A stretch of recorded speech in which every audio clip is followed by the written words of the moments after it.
Okay, I think we are ready.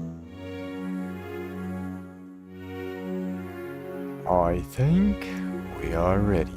Let me go ahead and pop this up. Cool. Oof. Man. Whatever.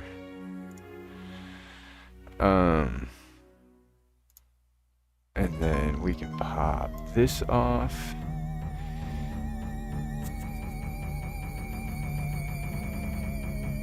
Maybe this is a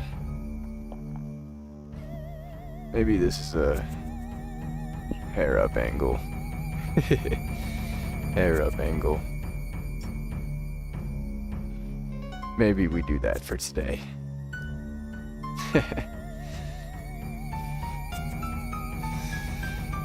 Alright. Spooky.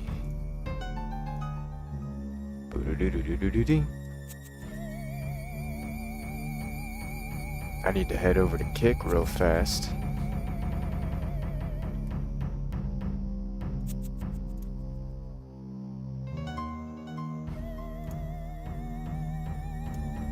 Boom.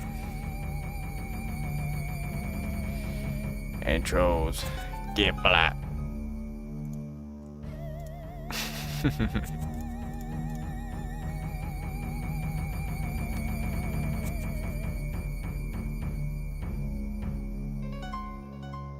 Put it in.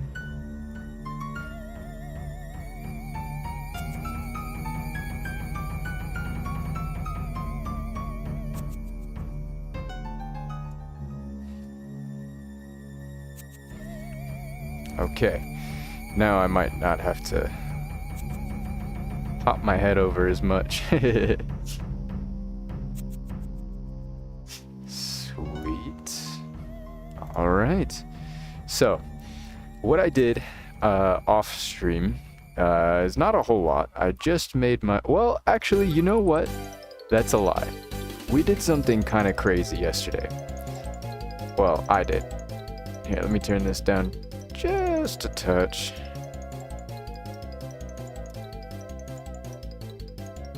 Is that a little bit better? Can you hear me a little bit better? Or should I turn it up just a tiny bit? 0.01 decibels.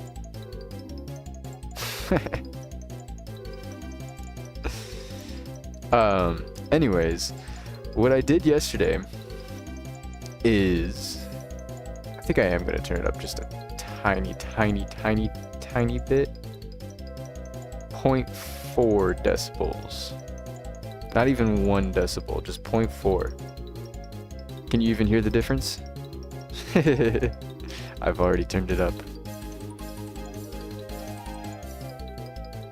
Anyways, so yesterday what I did was I think I logged off in Saffron City. I cleared out a bunch of those trainers all the way around the top part of Kanto. What I did off stream is I went down this way for Route 16 and I battled a couple of trainers, not a lot of them, just like a handful. And then I realized, oh my gosh, I have like $70,000 on me. So I just decided, okay, you know what? No, I think it was 50. It was 50 something. And then I said, you know what? I haven't done the bug catching competition. So I went all the way around, came back through this way, went all the way back through Johto, all the way here to National Park, did the bug catching competition. Now, when I did that bug catching competition, I did it during the daytime. And now I caught myself a Heracross, right? And that Heracross was really good. It was really good. So I got myself a pair of Volcarona wings. That's pretty cool. I got that. But it wasn't just good enough for Volcarona wings. it was good enough for the Genesect. So I went ahead. I didn't know if it was going to stay like active or not. So I just went ahead and caught it like immediately. I didn't want to lose it just in case it reset daily or something like that. I didn't want to take any chances. So we caught our first legendary or mythical? I don't know. We've caught our first big guy. Big guy. Now he's not crazy. He has a speed stat of 1 and a defense stat of 12. And a, minus special defense nature. If, Ember touches this thing, he just disintegrates. But what can you do? What can you do? We've got Genesect. We've got Genesect. What do you guys think?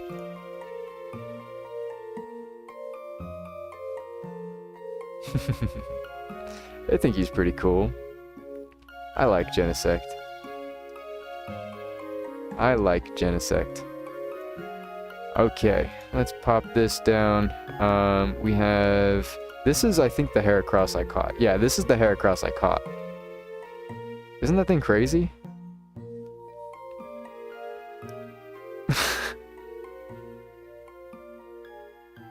This thing is a monster in its IVs. That thing's a monster. I would use it, but I do not want to level this guy up again. In fact, I probably should use it, but I'm not. I'm not doing it. But anyways, I did the bug catching competition. I got myself 25k. I think after the trainers that brought me to 80k or 70 something k. And then I bought a bunch of revives. Let's just say we probably don't need more, at least for this. And then I got rare candies as well. I think that's just from dig spots.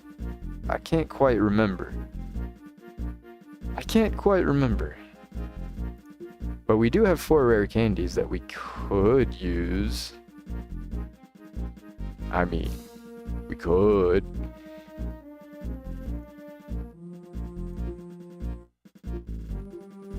We could. I think I want to put this on you. Let's see.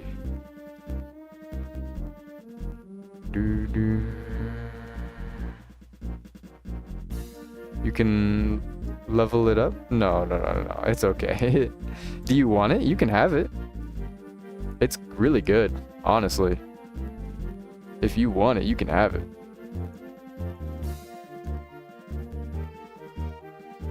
It's got guts, so if you have a flame orb or a toxic orb, you can put it on him, and he will take some damage at the end of every turn, but it raises his attack by 50%. You don't think you have a use for it? That's okay. Well, I think I might try to sell this. I don't know how much that's worth, but I feel like it's probably worth a decent amount.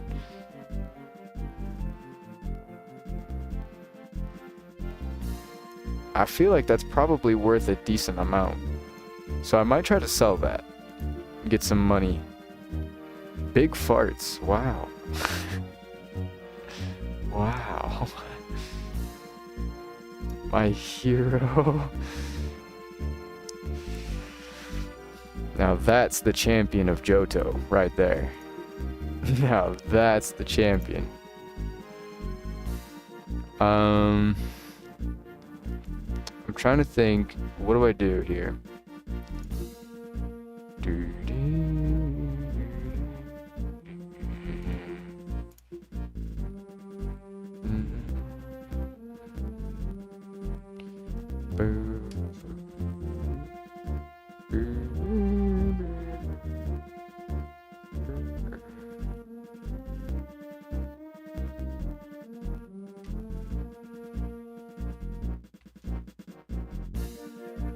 Who would be handy to have a bright powder on? You know?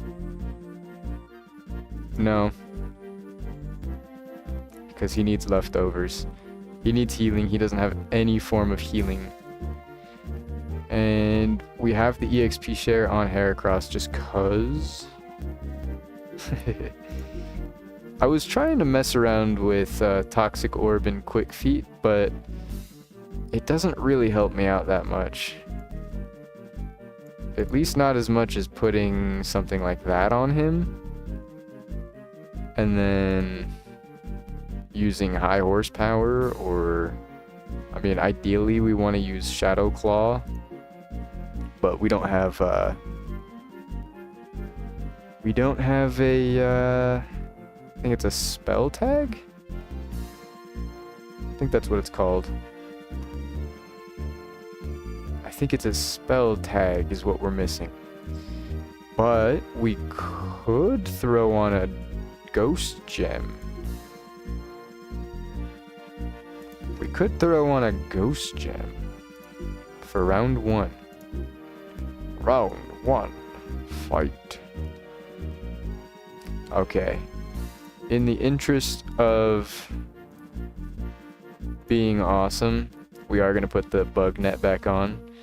Just because Volcarona wings are cool, but we were given this bug net. And we made a promise. Alright. Houndoom. We know you two-shot Bronzong, so we're going to go ahead and try.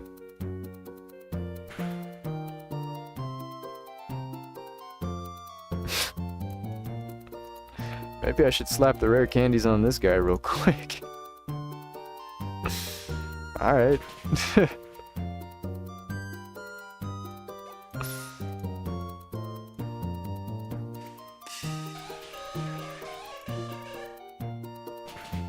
We live this. Oop. It's okay, buddy. It's okay, boys.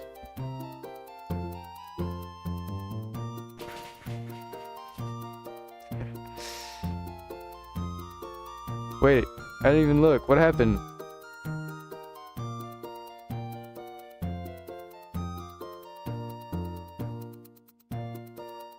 I got confused on turn 1. I didn't even notice. Man. Okay, you know what? I do actually want to retry. I think I do. I wanted to retry this real quick. Okay, I have an idea. I want to put this on him instead. And then we can put, what could we put? What could we put? Put the sharp beak back on him, I guess, for, the next guy.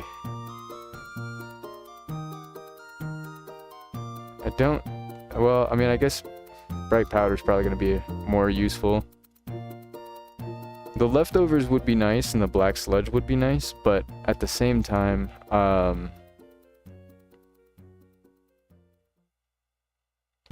want to... at the same time, they're not going to do enough. Because he takes super effective damage from everything here, pretty much. And, he just, you know... He gets 2-shot. It's not his fault. It's not his fault. It's just a dog-eat-dog world around here. We're still gonna 2-shot this guy. But we can now afford to use we can afford to use black glasses. Okay, We hit through. We need to switch out, though. We need to switch out.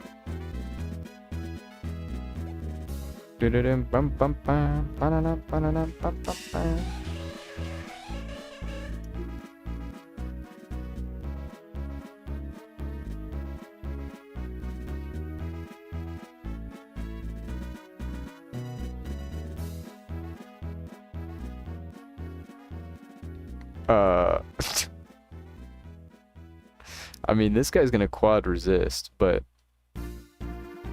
what is he gonna do about it?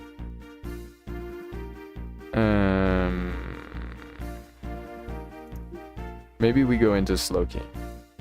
Maybe we go Slow King. That's gonna do nothing. Do you have a physical move?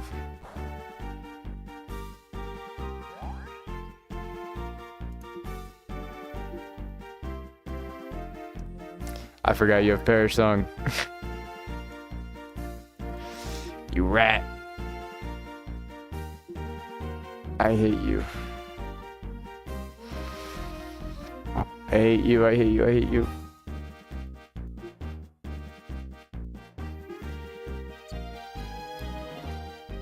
Okay, I'm gonna switch into Houndoom. Houndoom should take care of something. Grumpig? Surely. With black glasses? Right?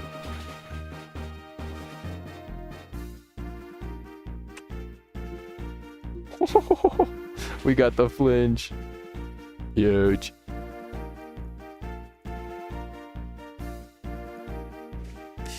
Is Jinx still faster than us 2 levels lower? Yes. Or 2 levels higher, I guess. Yes. That's okay.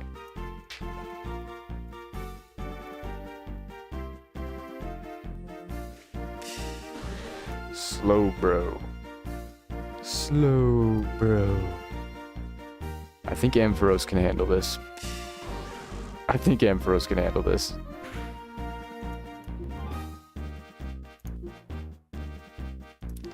Yeah.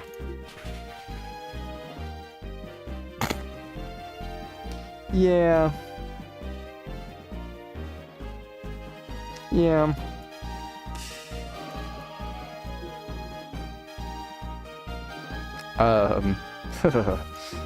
Thunderbolt.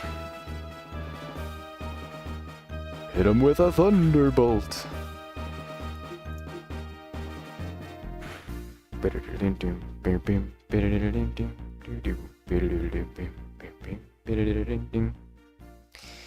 Depending on, I think it was yesterday. I was talking about holding a random battle tournament. Depending on how far out we can do that, I want to. So I was working on a set of rules for it. I actually have a text document that I can show you guys here after this battle, of some rules that I was drawing up for the tournament. If you guys would like to see. Is this freeze? No, that's confusion. Which one is the freeze one?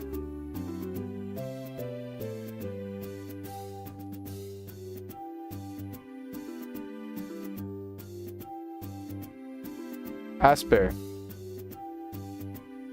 Yeah. Asper. Freeze is this guy. Asper. And then revive on this guy. Yeah. We'll use a little bit of... Where are my potions at? Okay, we don't have that many potions, but we have enough. We'll go you. We'll go you. And then we will citrus berry you. and you're fine. And you're fine. Alright, did you guys want to see those rules before I start this next battle? I don't want to cut out in the middle of the battle.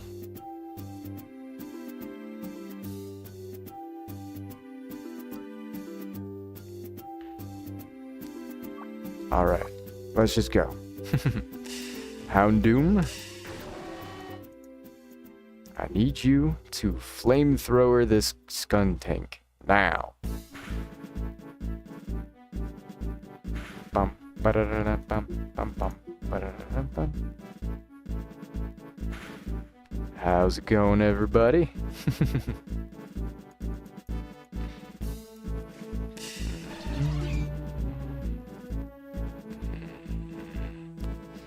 Does he have anything to hit me? He's got a bug type move, but I'm pretty sure fire resists bug, doesn't it?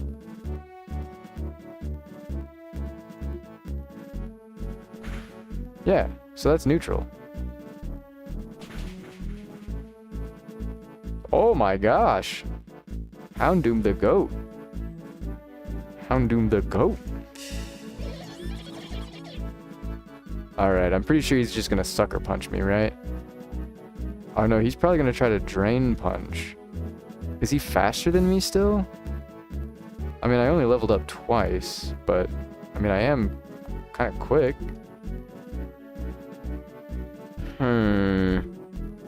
Yeah, he's faster than me still. Oh well, good to know. I know Crobat is faster than him.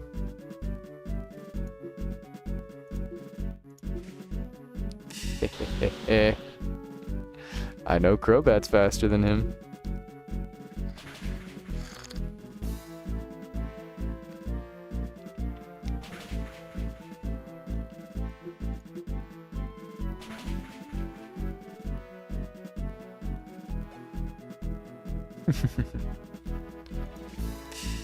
Not a chance. Buster. I think we go Ursaring.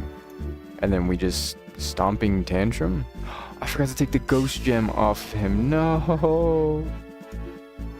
No.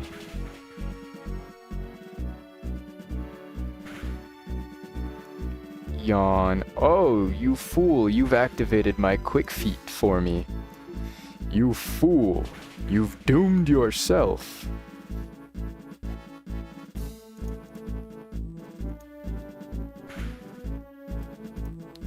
You fool.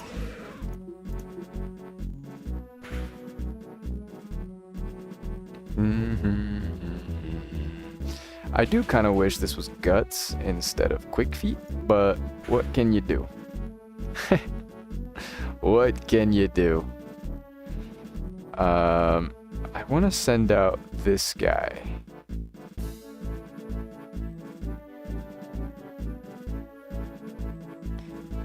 The reason no, I want to send out this guy because I think he's going to try to use Earthquake on me. I don't think he has a Dark type move, does he? Yeah, he does, Shadow Sneak, but that does nothing.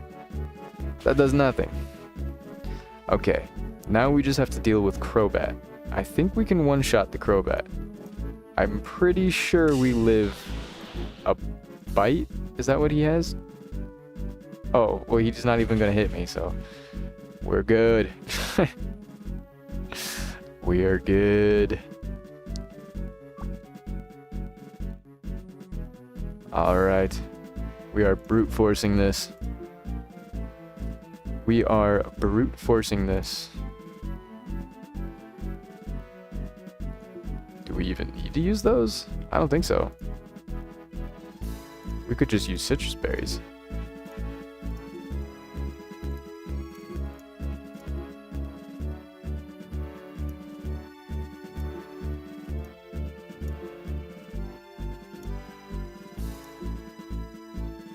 Perfect. We're even using Oran berries. Okay. We need to take the Ghost Gem off of you. Would it be beneficial Would it be beneficial to give him the toxic orb in the event that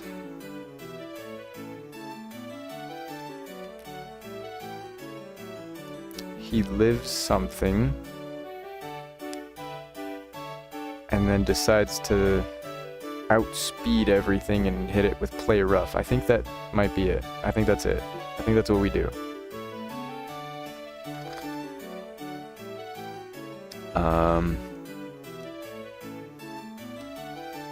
I think...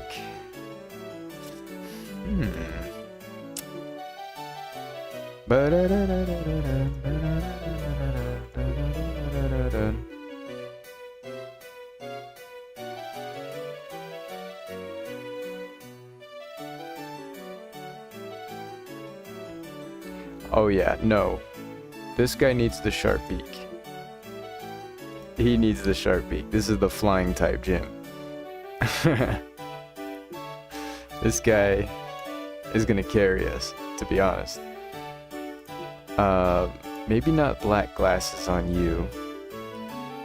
Maybe we put charcoal.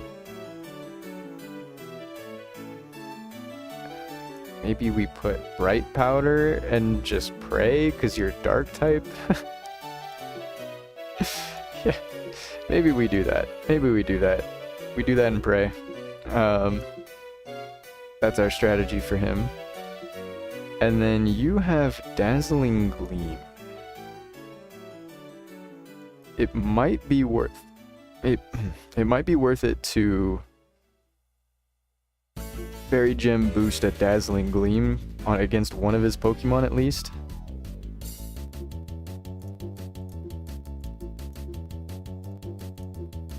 Okay, I think we're all set now. I think. I hope.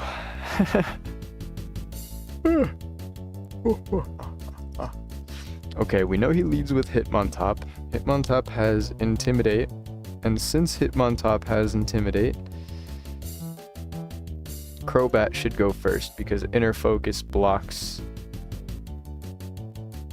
Intimidate? Right? Or is that not until... Is that not in this game? I don't know.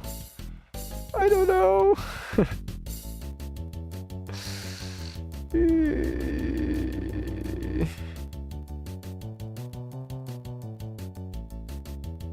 Maybe we lead with Slowking and try to Psychic everything.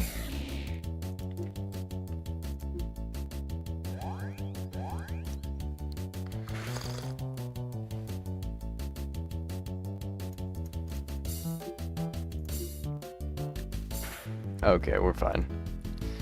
We're fine. I thought he had something there.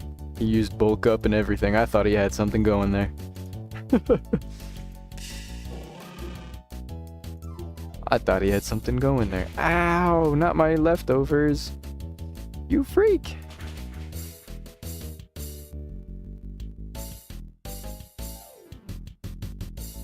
Are you really? Are you really gonna do that to me?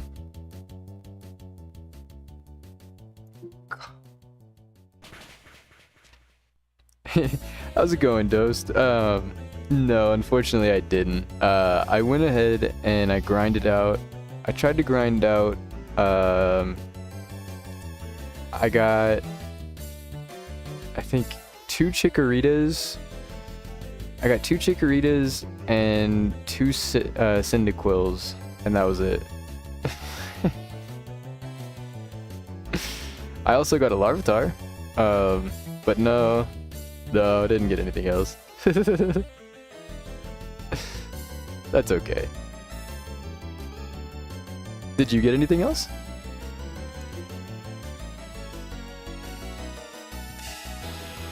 Yeah, super unlucky. It happens. The roll of the dice.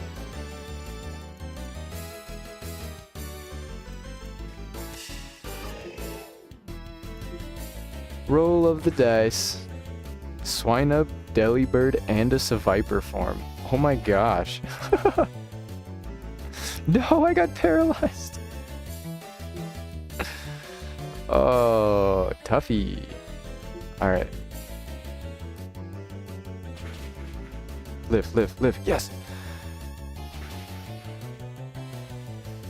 I think, I was really hoping for... There was something I was really hoping for that spawns in the wetlands.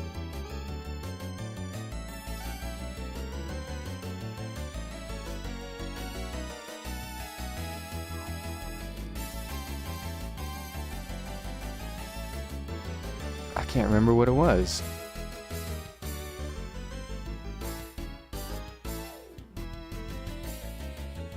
Or maybe not the wetlands, the grasslands, I think. Or maybe it was the wetlands. I don't remember. Was it this guy? No.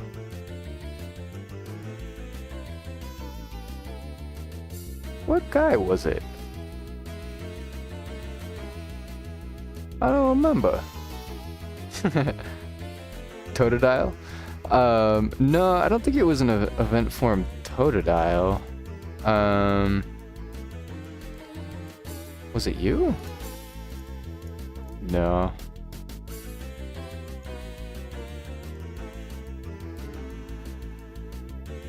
I don't remember. Oh, wait, grass, right here. Wait, can I do this? Maybe not in a battle. Oh, yeah, I could just do this.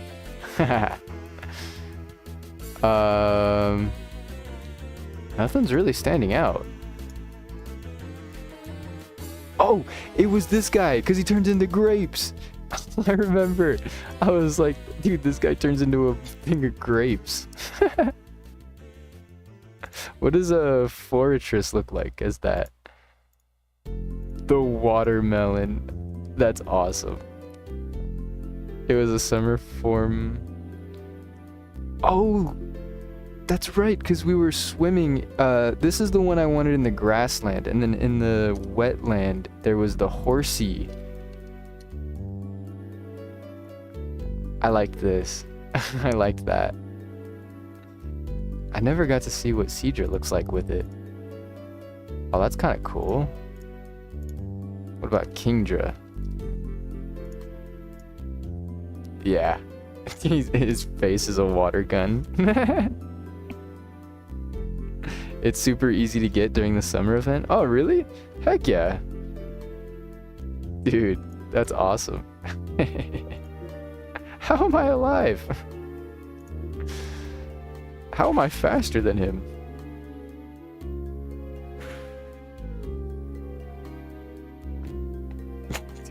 Sure.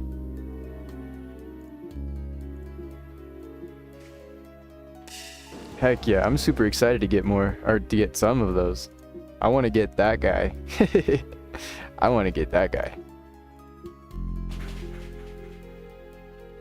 Alright, and then we get a free toxic orb poison here, which is going to double our speed and allow us to hit this.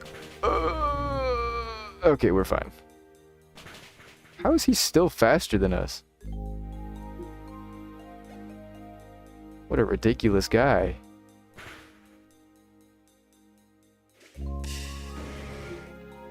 What a ridiculous guy.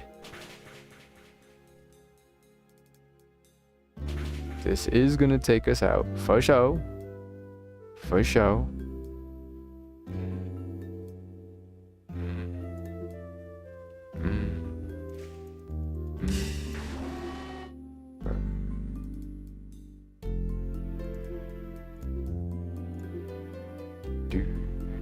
Nice thing is that Pelipper also has Summer Form and some other rain mons as well. You can basically build a full rain team with forms. Oh god. I want to see what Pelipper looks like. Oh yeah. That's so sick. What about Wingull? Does he get a pirate skin too? Yeah. Let's go. What about Politoed? Oh, I haven't gotten a Politoed yet. Ooh, I need to get one of those. Yikes.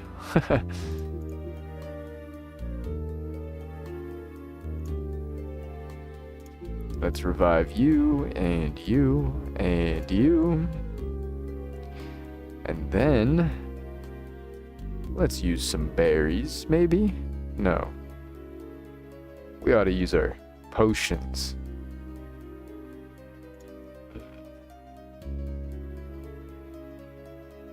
Definitely on you, definitely on you.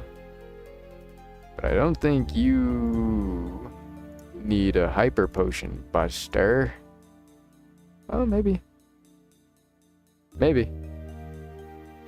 Buster.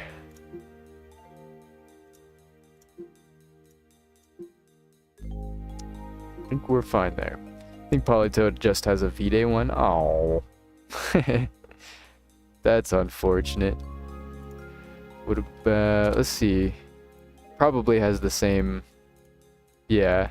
So he's got a pink one, a Valentine's Day one, and that's it. Oh. Poor Poliwrath.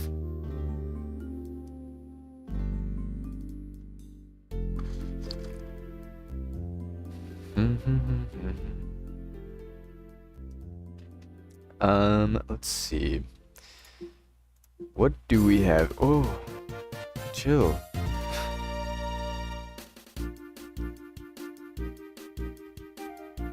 Golly.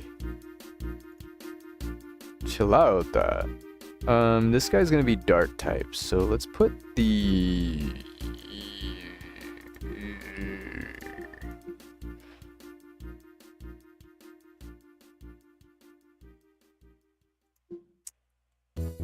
I mean, the fairy type stuff is going to be the same strat, but this guy is going to be a little bit different. What do we do here? What do we do here? We know he leads with Weavile. We know she leads with Weavile. I don't think our Houndoom outspeeds it, to be honest. Dragon, I think?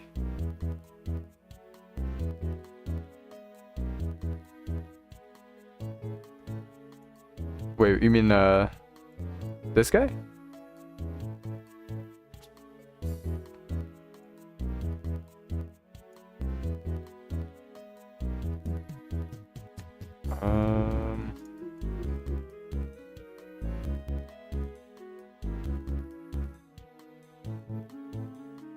No, Karen's a dark type trainer. She's the dark type Elite Four.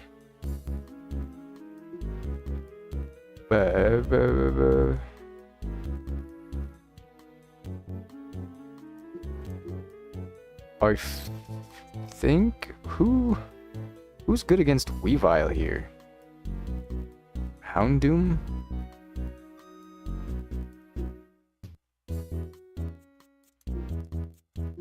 I hope. I don't have a choice scarf. I don't have any of the choice items, actually. I don't know where to get those. I never looked that up. I should probably look that up. Okay. We know they lead with Weavile. So we could flamethrower. Oh, let's go. Bright Powder's already paying off. Bright Powder's already paying off. Just barely not enough, though. If I had the charcoal, it would have been... Ooh, but if I had charcoal, I would have gotten hit by Poison Jab.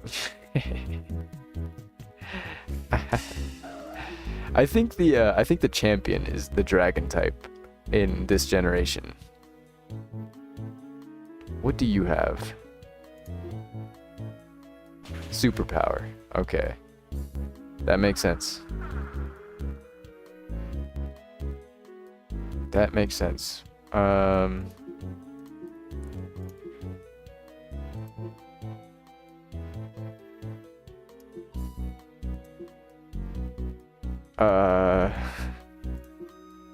I mean, surely we outspeed, right? Surely, right?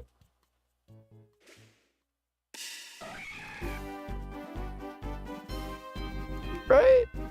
No.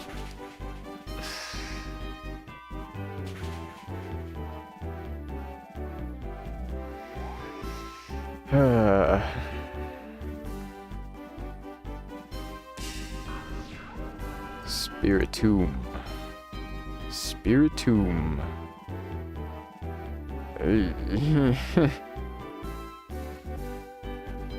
Well, we at least get stab on Mega Horn, and it's a higher base power, so we'll try that. Not bad, not bad. Pain Split. Now, do we outspeed whatever comes next? Because if we do, it's free. It's free. Free. Oh, we definitely do not outspeed that. We don't even outspeed an Absol. We do not outspeed a Houndoom. That is not happening.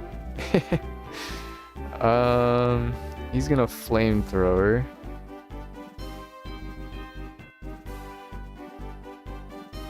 I think we just sack the Heracross to get a free switch.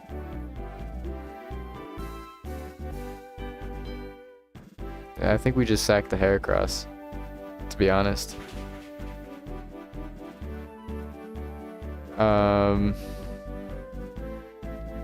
This guy has that. We could Fairy Gem, Dazzling Gleam.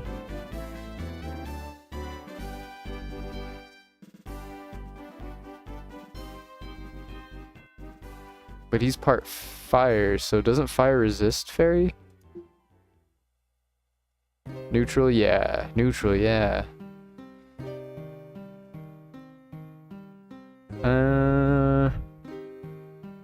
We have Surf, but he also has Dark Pulse.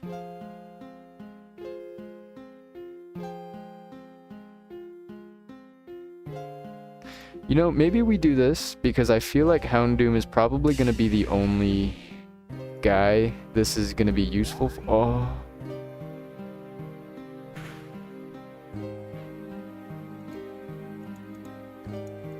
Now we just need to pray that we live one? No, okay. We need to pray that this guy is faster. Uh-oh. Okay, we're good. We're good. We are chilling. We are chilling. No way you have... You don't have anything that hits me.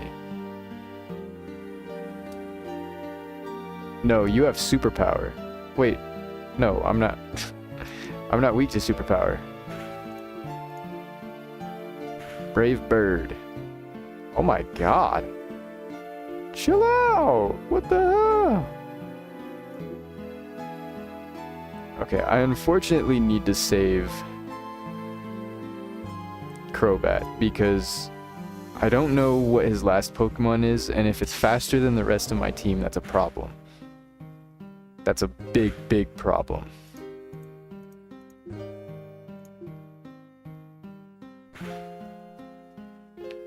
Huge. Okay. So now we have the poison proc on him. We have quick feet activated. We have 50% speed, double speed, something like that. And it's an Umbreon. Oh. That miss was devastating. Facade on Ursaring, by the way. Oh yeah, absolutely. I just didn't want to go backtrack, to be honest. To be honest. Oh my god, that's with the Fairy Gem? Good lord. Good lord. This thing is tanky.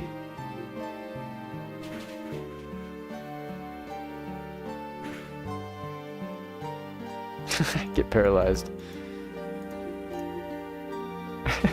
What a statement. Get paralyzed.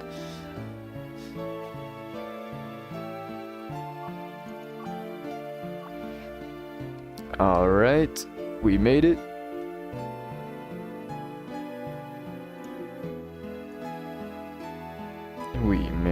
We made it. Let's revive everybody. Bring everybody back to life.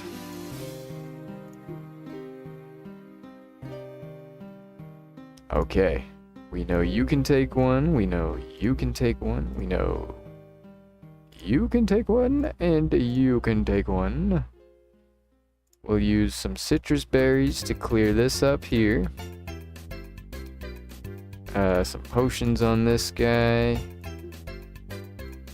No, we'll use some orange berries.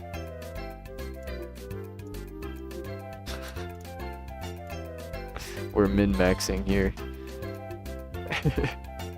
Alright, and now you can have one of these. Probably have two of those, but let's use these instead. Okay, now how are we looking on moves? We need... Where my lepa berries at? Boom, flamethrower. High horsepower is fine. Play rough is fine. Mega horn could use that. Just because that's his strongest move, he does like to use that move. He does like to use that move a lot.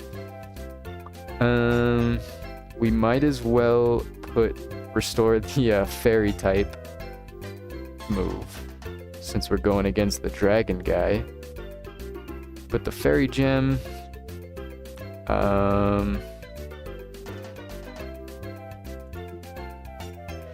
Well, Crobat, you're gonna go back to doing what you do best. Making them miss moves and flinching. I think that's probably gonna be your staple here. I think that's gonna be your staple. This is our final fight, so we need to take that off. You don't really have anything useful against a dragon, though. So let's put leftovers and then hope that maybe we can get some kind of sweep going.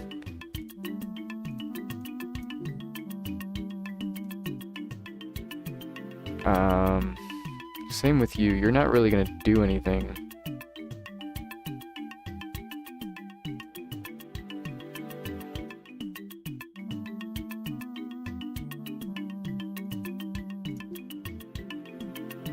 Eesh. Okay, well.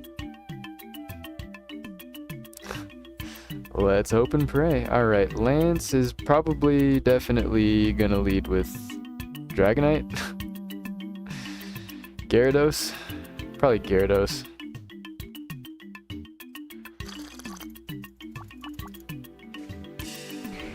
Charizard. Still weak to electric though. Oh, but really weak to power gem.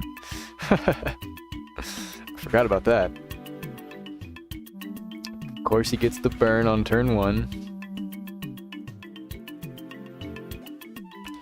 Of course he gets the burn on turn 1.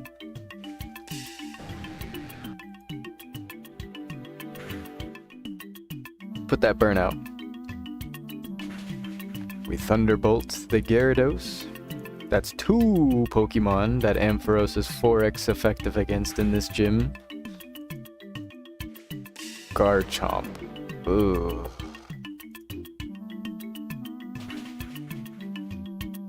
Yeah. But we have a Slowking for this. We have a Slowking for this. Take this. That was a crit too. Take this.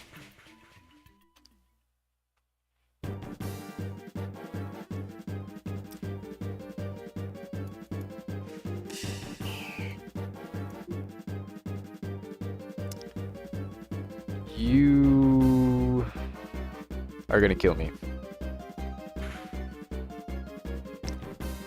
Unless...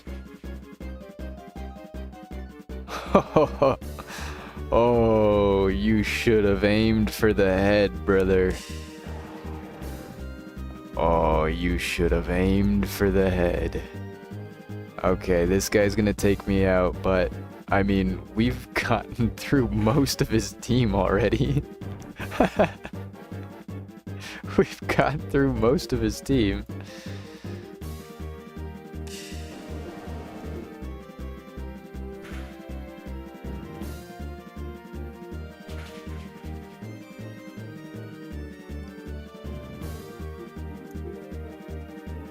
He's still faster than us with quick feet? Golly.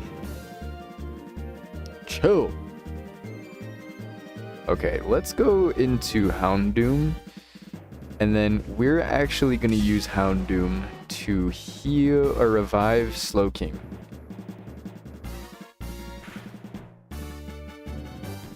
We live.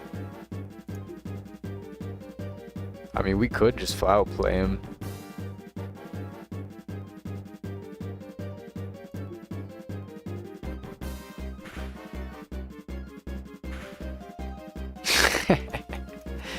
Let's go. Houndoom gets his. Houndoom gets his. I mean, we could just throw one of these on this guy. Yeah, and then we switch into Slowking.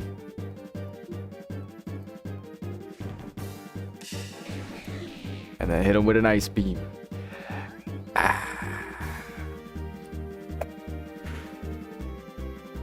Oh. No way he had the pocket Lumberry for that. No way. That's nuts. He had the pocket Lumberry for that. Okay, that was really scary because low key, he one-shot my guy without a crit. And he's gonna outspeed everything. So we need to get him confused again.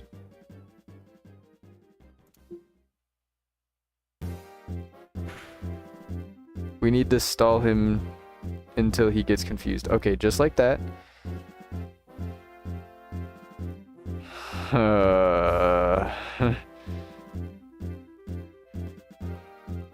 Now here's the thing, it's a coin flip now.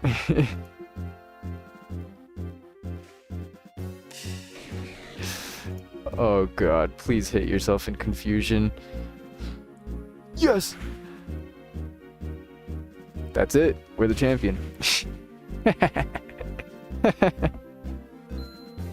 Huge.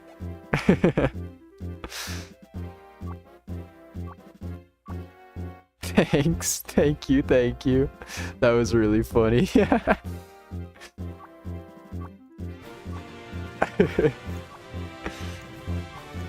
Alright, we are the Johto champion. Finally. That only took us like a million days to do. Holy, what is going on with my hair there?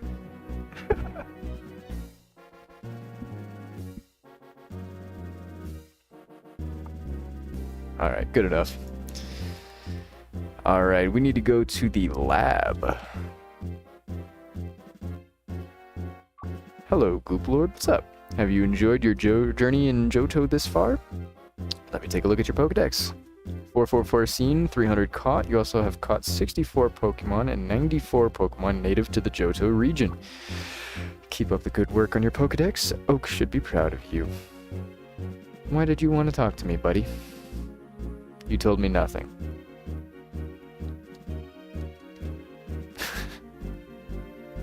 Alright, so let's heal up at our aunt's house.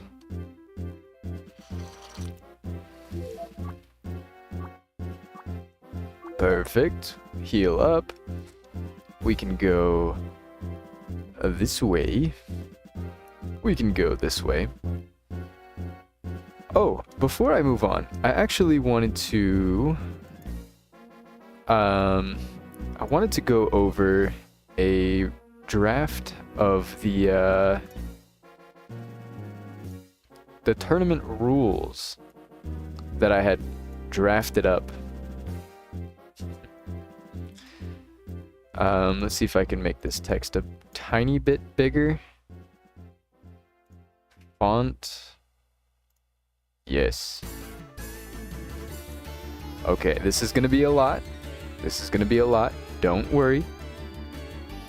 Don't worry. I'm gonna go over this bit by bit.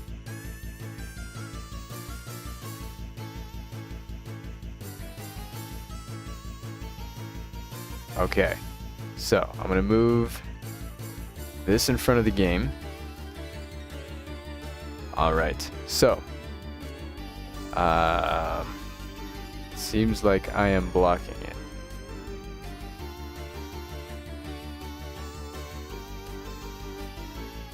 That looks crazy on your guys' end. That looks crazy on your guys' end. Okay. I'll just turn my camera off for just a second. Okay, so what I wanted to go over here is I added a reset clause. So if both players, because it's a random battle, if both players decide, you know, this team sucks, I want to implement a way that they can like privately message like one of our, like a coordinator or something. And then if both players reach out, then a reset clause will take effect, and they can just, you know, one of them can surrender, it won't count, nothing matters for that match, and they can rematch and get a new team, both of them. So I wanted to add a reset clause just in case, because, you know, if you get two teams where it's just a wet noodle fight for 40 minutes, I mean, maybe, you know, they can see that ahead of time, and if they don't want to do that, they don't have to. They don't have to. And then the actual tournament itself will be a single knockout elimination style tournament. So what this means is if you lose, you get knocked out. Even one loss, that's it. But we're going to run it with both a winners and a losers bracket. So what this means is if everybody starts out in the winners bracket, and once you lose, you fall into the losers bracket. The winners bracket is going to be randomly seeded, so there's not going to be any, like, you know, favorable outcomes, unfavorable outcomes. It's all going to be random. We do want to remember to be respectful of participants' time as well. So I don't want to hold a 7-hour event, you know, and, you know, make people have to sit there for 7 hours if they don't want to. And then obviously it's going to be streamed for the most part, if I can. Winners of each respective battle will move forward and progress to the next bracket, competing against other winners of previous matches. So basically you win, you move on, you fight other winners, you move on. You know, everybody who you fight in the winners bracket will be someone who has moved on and won their previous match. The losers of each respective match are going to be placed into the losers bracket, where they may choose to participate in or not. You don't have to compete in the losers bracket if you want to just call it quits at your one loss. But if you want to continue, you can continue in the losers bracket if you would like to. The grand finalist of each respective bracket for both the winners and the losers bracket. So the grand finalist of the winners bracket and the grand finalist of the losers bracket will then compete at the end of each, you know, respective bracket in a best of 3. So you have to win twice in order to win the set. They will compete in a best of 3 battle. The grand finalist of the losers bracket must win the best of 3 twice in order to steal the victory from the grand finalist of the winners bracket. However, the grand finalist of the winner bracket only needs to win the best of 3 once. So if the grand finalist of the winners bracket wins a best of 3, they are the winner of the tournament. However, if the winner of the losers bracket can beat the winner of the winners bracket twice, they can steal the whole tournament out from underneath them. I think that's fair. I think that's fair. If any participant is absent for their respective match without any notice, their match will be forfeit and the present participant may move forward. So whoever shows up gets to move forward. In the event that both people do not show up, anybody who was previously knocked out may be chosen at random to refill the bracket. The reason I did that is because if you don't, you'll end up with someone who's going to move on continuously all the way up until the grand finalist, because an entire section of the bracket will be cut out, right? So to prevent that from happening and keep everybody in competition and only, winners and losers of each respective bracket moving to, whatever, we will need to refill any holes that form. So if anybody gets knocked out and 2 people both don't show up for their match, 2 people will be chosen that were previously knocked out to re-enter the tournament. It is going to be random, so, don't hedge your bets on it, but, 2 people might get a chance to come back. I want to implement a static entry fee, so it'll be a minimum amount that you can pay. You can go over if you want, but you cannot go under.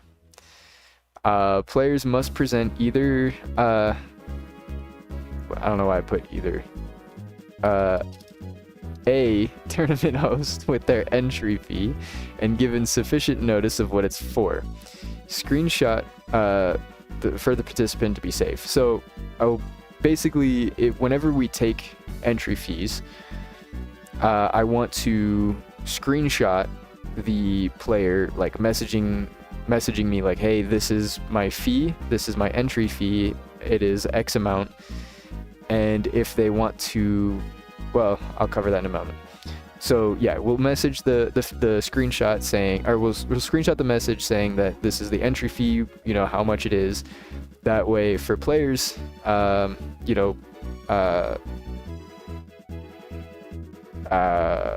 forget what the word is. Peace of mind. There it is. For players, peace of mind, so that they know we're not just stealing. A log will be given of how much they've given, what it is, and this will be public. That way, no one feels like they're getting cheated. But I want to get screenshots of everything. That way, no one feels like they might get scammed. Which may be the minimum amount to enter or more. Now I put that because it must be either the minimum amount or a player can use more than the required amount to enter. Participants may designate a portion of their entry fee to cover another player's entry if sufficient funds are provided. So what this means is basically if our fee is 20k and someone pays 100k, they can use that leftover 80,000 that they have provided to pay for other players' entry, but they need to specify that when the funds are given. They must specify that when the funds are given, and it has to be if sufficient funds are provided. If our entry fee is 20k and someone gives us 20k to enter, they can't buy another player's entry because they did not provide enough funds. Paying for another participant in this way will cost double the minimum amount to enter. So once again, if the fee is 20k, to pay for someone else, you need to give at least 60k, because that would be 20k for your fee and then 40K for another applicant's or for another player's participation. This will double again for each additional entry paid this way. The reason I want to do that is because that will only serve to broaden the prize pool for our winners, right? It will make it so rich people can't just pay a low fee for them to get all of their friends in and kind of spread a circle of money. Everybody entering is, for the most part, going to be paying for themselves, or one or two other people at most. And that's kind of how I wanted to keep it. I don't want to have, a whole bunch of people all related to one person enter, because then, that causes issue. There is going to be free entry, right? So before here, if participants may designate a portion of their entry fee to cover another player's entry if sufficient funds are provided. So if you are chosen, players may enter a raffle at their own discretion, allowing anyone who has not purchased an entry into the tournament to be selected at random to participate for free. So if you want to participate in the tournament and you have not purchased an entry into the tournament already, you can enter a list, and once the tournament starts, we'll go ahead and draw a raffle for all of the free seeds, right? Or the free seats. So however many additional entries were purchased, we'll go through and select that many names off of a raffle for who can join the tournament. The number of participants chosen this way will be solely based on the number of entries current participants have purchased using their entry fee. So there won't be any more, any less. Everybody who's purchased an additional entry will add to this total, right? That'll be the only thing that this total is based off of. We have an odd number participant clause here. So in the event that an odd number of participants gather, because every match is going to be one-on-one, you need 2 people to fight. In the event that an odd number of participants gather, one winner of the free entry slot, so this one here, will be chosen again at random to be seated into the beginning of the loser's bracket, right? So they are still going to be able to participate. They just have to start from the loser's bracket. This will again be chosen at random, so there's no bias to it, and it will be chosen from one player who got a free entry into the tournament, right? So anybody who paid for their way into the tournament will not be affected by this at all. Only the people entering for free will be chosen at random, and one player will be seated into the beginning of the loser's bracket. Again, this is only in the case that an odd number of participants are here. This is as far as I got. Players may enter within 2 days, 48 hours of the first notice given. I plan to make a post on the forum and try to spread that around. So the first notice I give, once I post about it on the forum, I will update this to give sufficient time. But I don't want to have it last for a million years as well. So we'll just have it for 2 days, 48 hours of the sign up process, and then 2 days after the first notice given, we will hold the tournament. I do plan on editing the rules and adding a few more, maybe just to add clarification to things and try to just get it fleshed out just in case things happen. Most of this is just as a just in case thing. Obviously, odd number participants, If players are absent, reset clause if both players are unhappy with their teams. It's mostly just, things that players can do in the tournament, and it's kind of less of like rules that you have to follow and more things that you can do in your tournament and how the tournament works. If that makes sense. But this is all I have so far. I am working on a draft of that, trying to get that started for you guys. I am trying to get that started for you guys. For the first ever tournament, I want to plan on holding these weekly. For the very first one, I want to be able to contribute 500k to the prize pool. So for our first tournament, just to spread awareness of this, we're gonna have a random battle tournament with a prize pool of like everybody's entrance fee, winner take all, and however much that prize pool gets to, I'm going to add 500k on top of that to the winner. We may do like a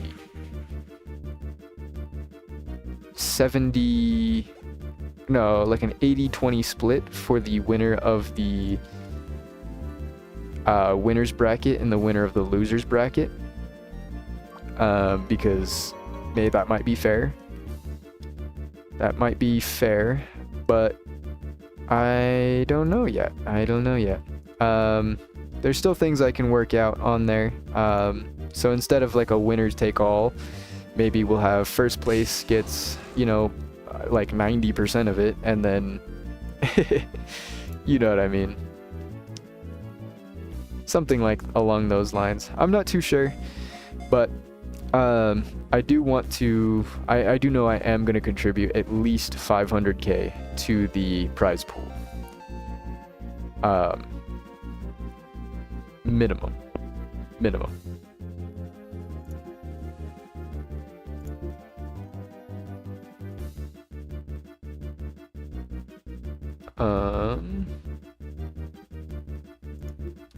I think I need another King's Rock. Now that I'm thinking about it, I think I need another King's Rock. But in the meantime, we do have our living decks here to get back to.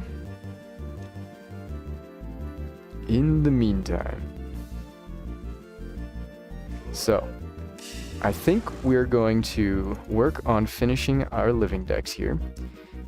And then, once we finish our living decks,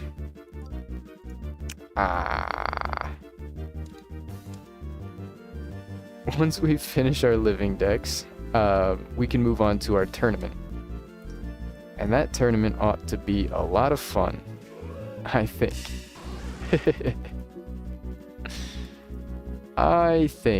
Oh, I never turned my camera back on. You guys never told me. You guys didn't tell me.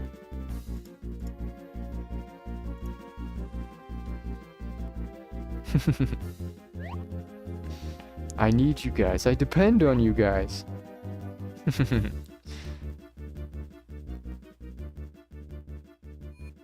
You can buy a King's Rock and a Slowpoke well? Yes, I do remember that.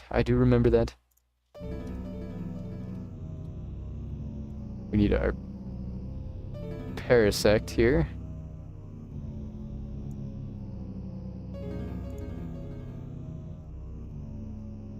This is one heck of a song.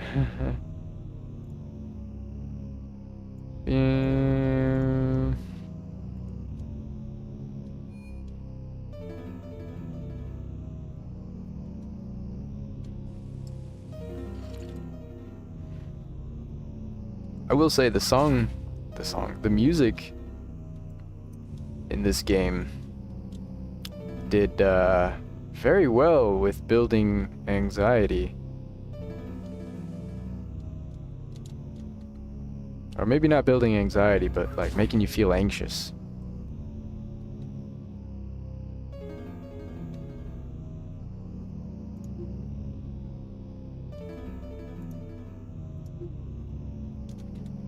These songs are crazy. These songs are crazy.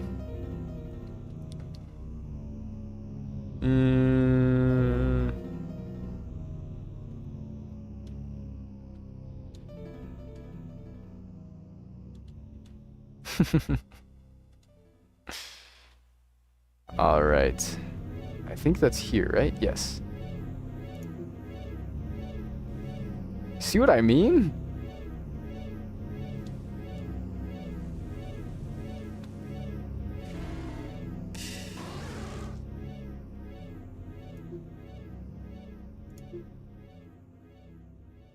Yeah.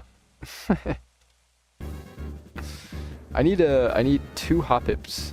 I need 2 hop-hips.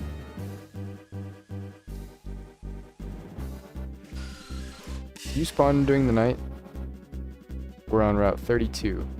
You don't spawn at night. Pokemon Master. Pokemon Master.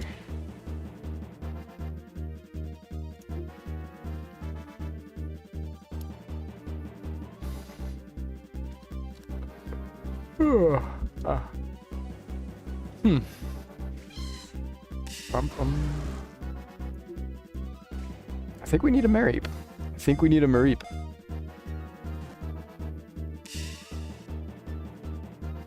Get in that ball.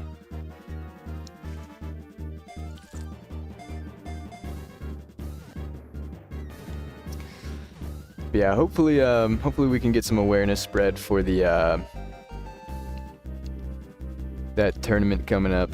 I do want to do that. I want to shoutcast the tournament. Obviously, I'm not going to enter myself, but I do want to shoutcast the tournament. I think that would be really, really fun, just to, you know, get in the minds of a player. Maybe do some player interviews, see how they're feeling.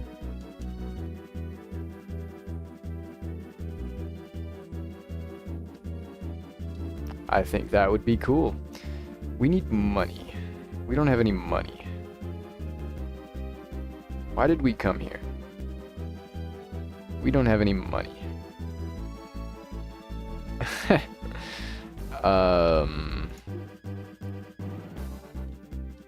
Let's just go then. Perhaps. Perhaps?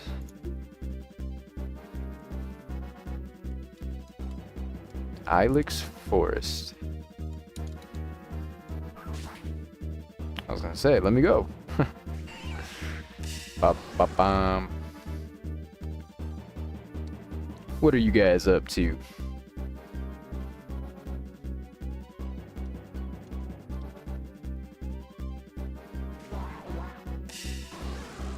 Oh, you know what? We could do Mew now, can't we? I think we can do Mew.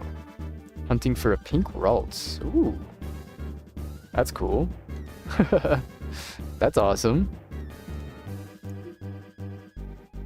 Route 34.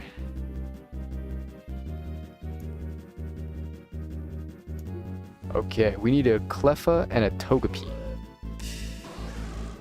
Still doing the Pinken Island quests.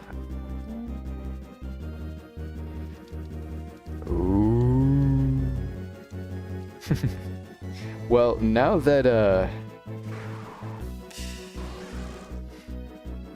we're done with Johto, I want to finish the living dex, and then once I finish the living dex, I think I should work on an all-around team, like a team that I can use for like events, bosses, something like that, from generations 1 and 2. think that would be useful.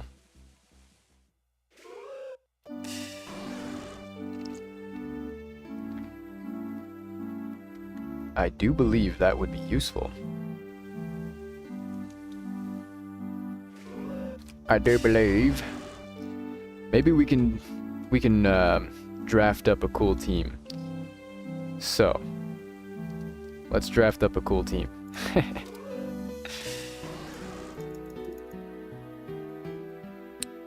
Okay.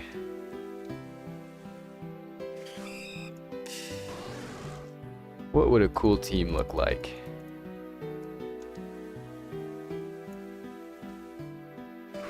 Magic Guard Clefable.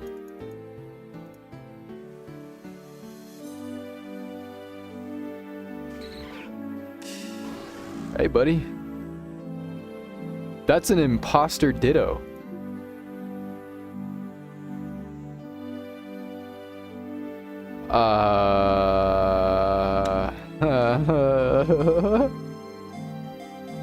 That's an imposter Ditto.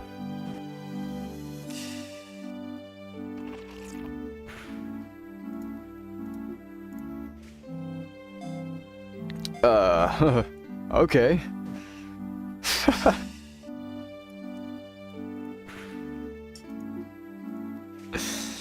That's probably really rare.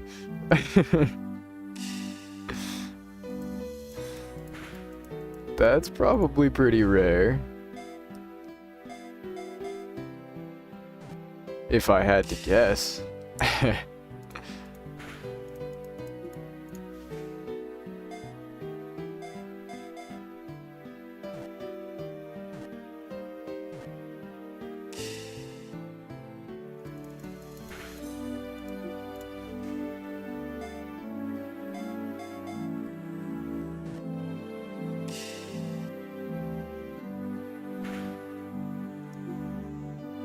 Maybe Great Ball? I don't want to hurt this thing. I don't think I can. I mean, I could spore it. Actually, you know what? I should spore it. I don't know why I didn't do that. I should at least do that. Ow. Okay, my bad. I forgot he's got the stats.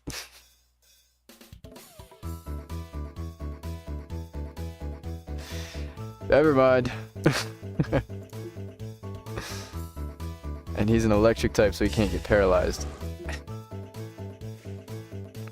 You fool! You fool!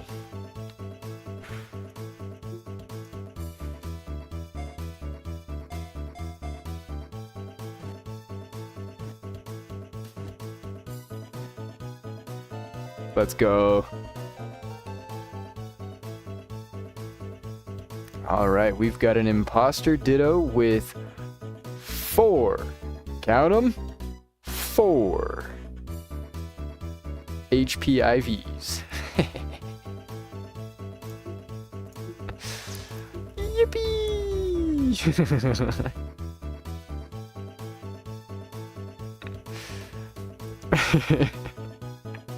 It is what it is. That's really funny. Oh, that's really funny.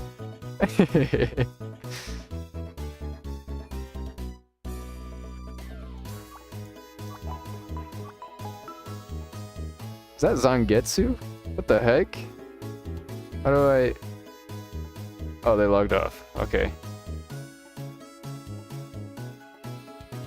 That was cool.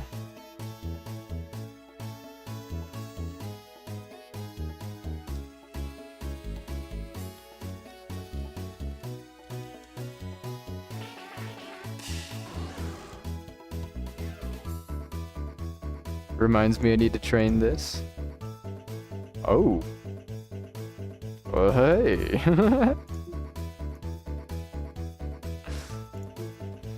The 31 IV HP imposter Ditto.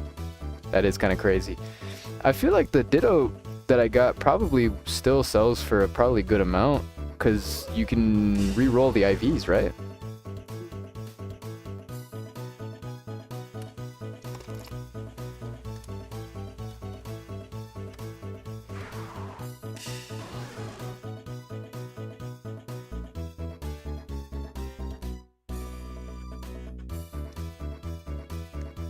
Only on legendaries? Ah. That is kind of annoying.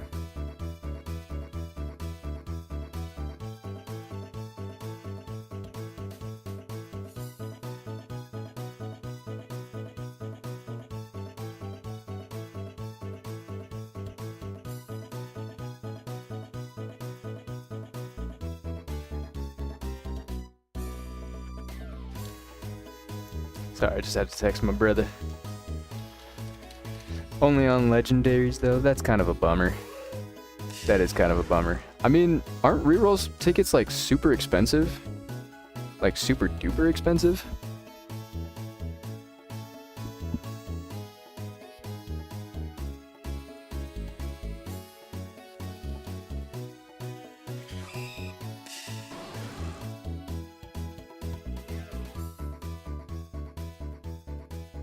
$700K?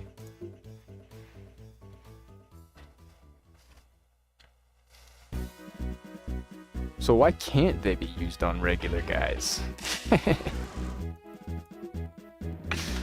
I mean, I get it, but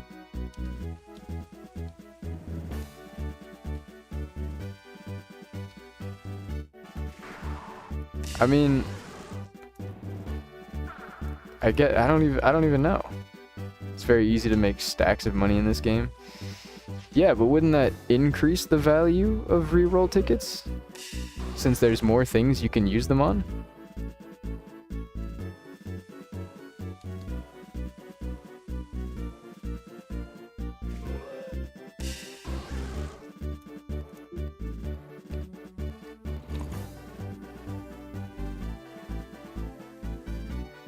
Because me personally, now that I know that they can only be used on legendaries, I don't even want reroll tickets. Like I don't really care about legendaries.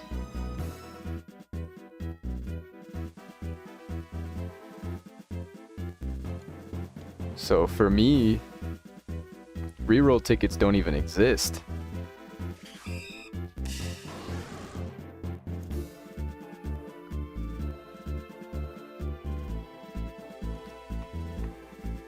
I can't use reroll tickets.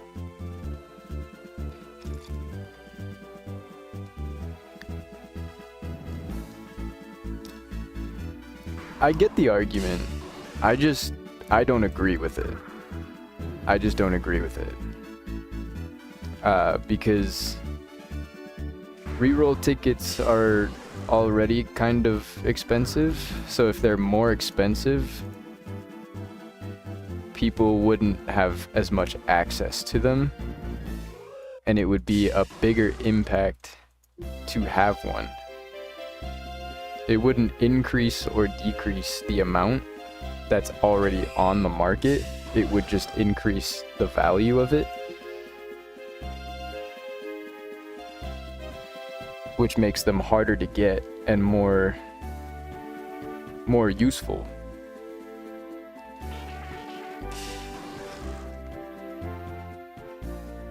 You would have more regular Pokemon, but then the value of legendaries would go up, wouldn't it?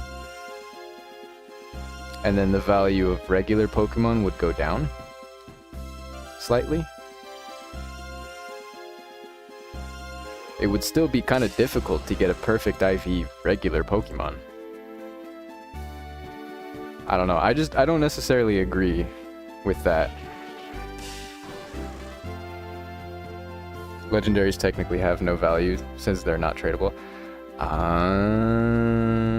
didn't know that they weren't tradable. That makes sense. That makes sense.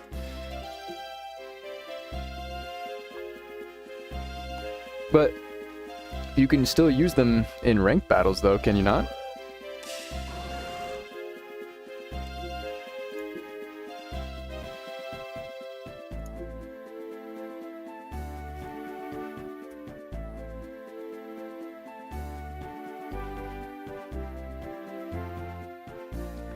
So yeah, so having a perfect legendary still gives you an advantage that the same advantage you would get from having a regular Pokemon fully trained. So I don't necessarily get the I don't get the argument. I mean, not that you're arguing against me. I don't mean it like that. I don't mean it like that. You know, I just don't necessarily understand it. If you can use them to get an advantage anyways, then why stop a player from getting advantages if they just get it anyways?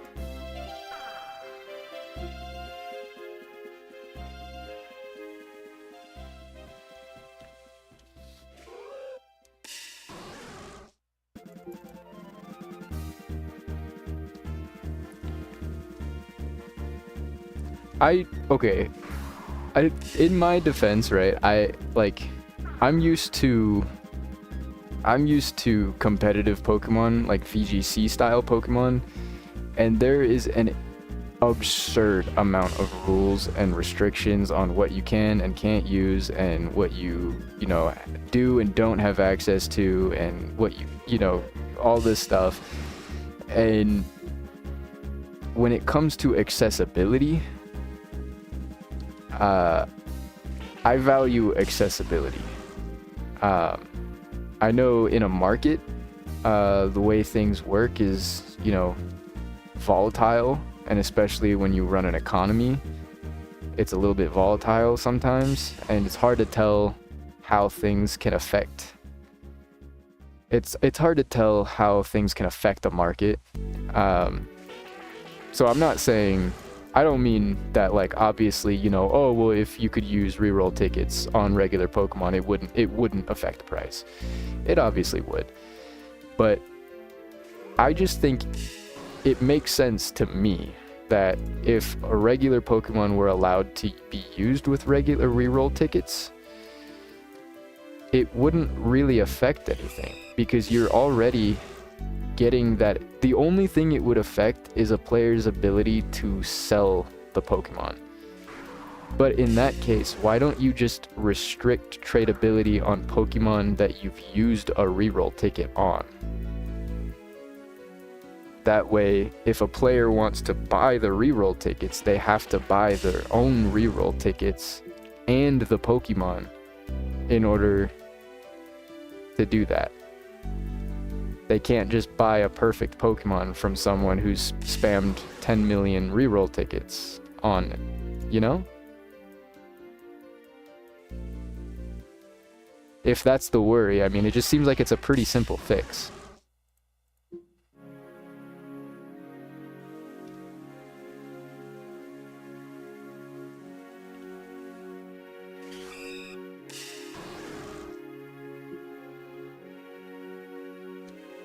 Especially since you can already use legendaries. Maybe not every legendary. Maybe there's some restricted, like, or some kind of restriction format. But if you can already use legendaries in PvP, it already gives you an advantage from being able to have a perfect legendary Pokemon rather than a perfect regular Pokemon. I feel like it's a little bit more of an edge to have a perfect legendary than a perfect regular Pokemon in 90% of the cases.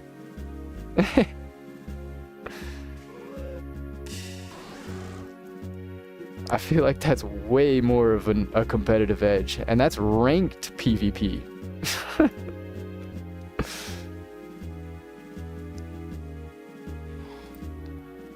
Even if it's anything, oh well, maybe anything goes as unranked, but still, I don't know.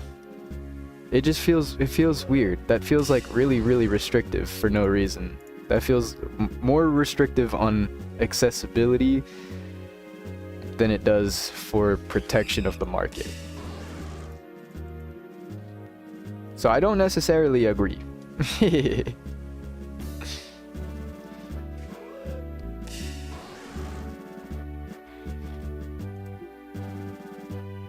That being said, I am fully aware that managing an economy is hard. And I understand that if they're a little bit afraid to make changes like that, out of fear that, someone somewhere is gonna find a way to abuse this and make a trillion billion Poké dollars, and then the whole community is gonna be upset about it. And I understand. I get it. I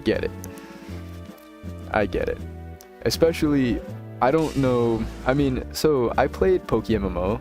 I mentioned this a while back. I've played PokeMMO, and from what I can tell, at least on the forums, it seems like player sentiment towards the developers is about the same from PokeMMO to Pokemon Revolution Online, and that is the sense that unfortunately the majority of the player base are kids, and they don't understand how things work, and they don't understand why the devs can't just give everybody $1 million Poké dollars to make something happen. Like, obviously that can't happen. So I do, I share their struggle. I mean, I don't share their struggle, but I see their struggle. I do.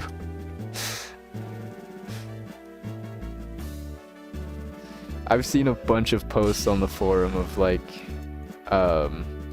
just the randomest things. Just the randomest things of people not being able to literally put add 1 + 1 to something, and they're like, oh, get it.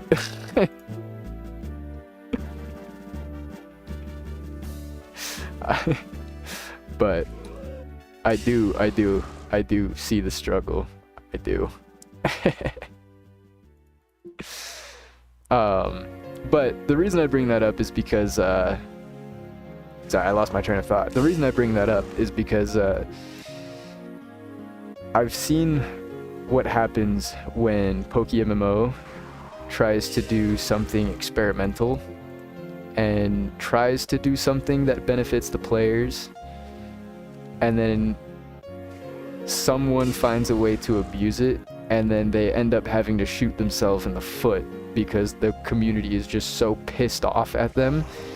Instead of letting them make mistakes, the community just gets pissed off, and they're like, well, I have a degree in business and marketing, and obviously this wouldn't work because I have a degree in business and marketing, and I've studied this for 14 years, and I know everything about a market, and I understand that this wouldn't work. So why didn't you get that? Like, why doesn't this make sense to you? Why didn't you see that? Hello?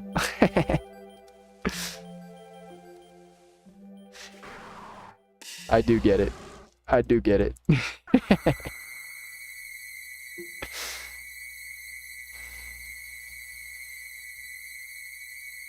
This song is scary. Does it change?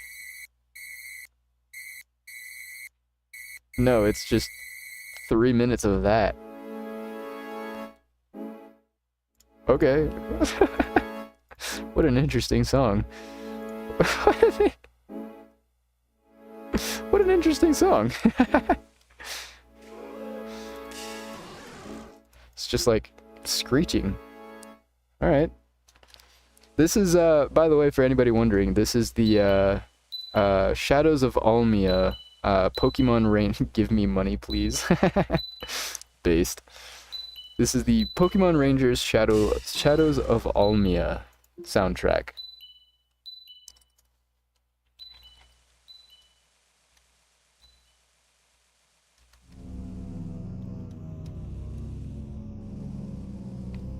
Not this again.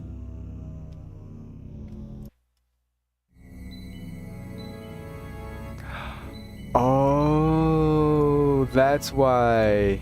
It's all part of one song, but in one track, because it's for. I get it. You have to build it. That's cool. So this is the song that it builds, I guess.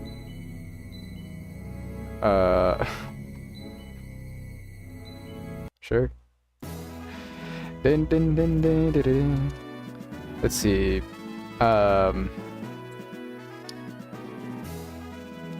dun, dun, dun, dun, dun. Let's go to the original Pokemon Ranger soundtrack.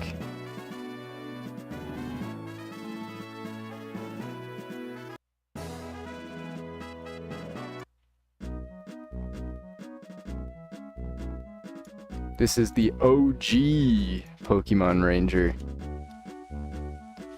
This is the OG one.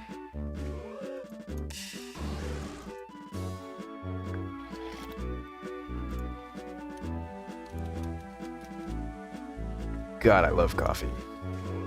Golly.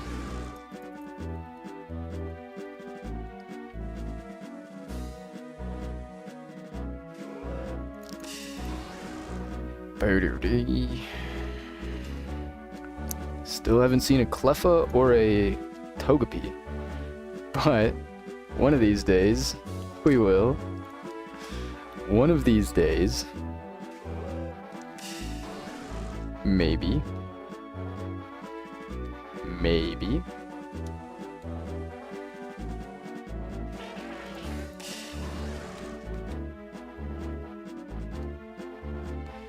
I think, just like after Kanto, after I finished the Kanto Living Dex, I took a small break from Pokemon. I think what I'm going to do after I finish the Johto Pokédex is take a small break. However, instead of completely stopping playing, what I might do is, what I plan to do is I plan to play Elden Ring. I'm going to do a playthrough of Elden Ring and let you guys pick my build as as I go through. And hey, there's another Ditto. No imposter though. No imposter. I'm gonna do a playthrough of Elden Ring and let you guys pick the build. But what I might do is end off each stream with maybe doing like the bug catching competition, or doing like some dig spots, maybe do a few trainer battles just to get some money. I don't know, something along those lines. Something like that. Get something like that going so that after Elden Ring we can chill out and relax. Play some Pokemon, get some funds, build some money off. Build some money for things like our random battle tournament. That way I can contribute to the prize pool. I do want to make sure I can do that. Once again, I'm doing a random battle tournament. For our first ever random battle tournament, I'm going to be contributing 500k to the prize pool. So, if you would like to enter, and that is going to be 500k on top of the prize pool. So whatever the prize pool gets to, it will be 500k on top of that.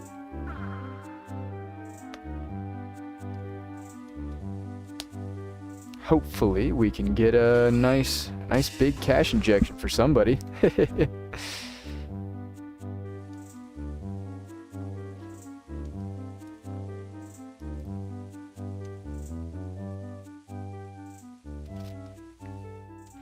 It is going to be on the Silver server.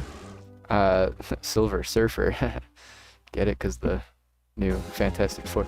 Anyways, it is going to be on the Silver server. And, ooh, Ditto. No imposter. Yeah, I don't know. I don't think we can do anything with the gold server yet, but it is going to be on the Silver server. And I do plan on holding it once a week. So after this month, I know there's like a server transfer you can do once a month. So next month it'll be open up for anybody to switch over to silver and participate in the random battle.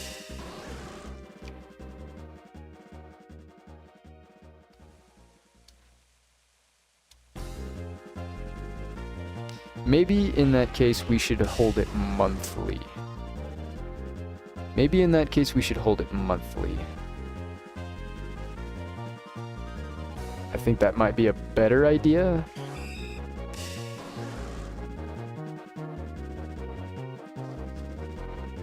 Because then players would be able to participate bi-monthly if they wanted to, every other tournament.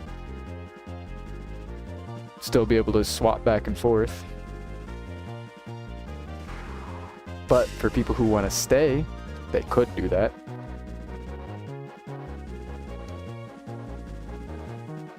I don't know. We'll figure something out. We'll figure something out. Maybe we'll hold 2 tournaments. 1 week in silver, 1 week in gold.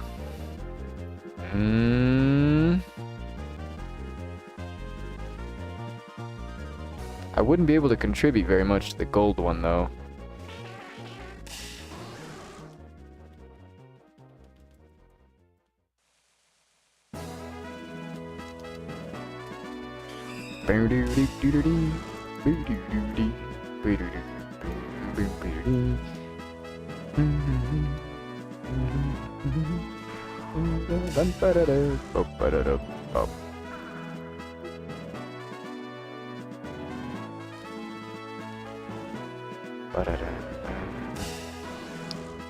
Can I get 1 Cleffa, please? He can spawn on this route, right? At nighttime, right? Route 34 at nighttime? Haha.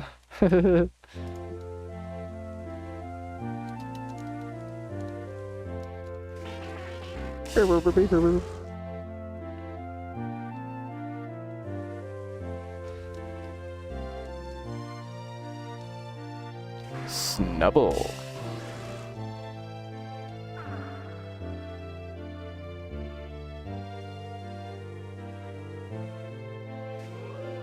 I can give you one. I think I have one.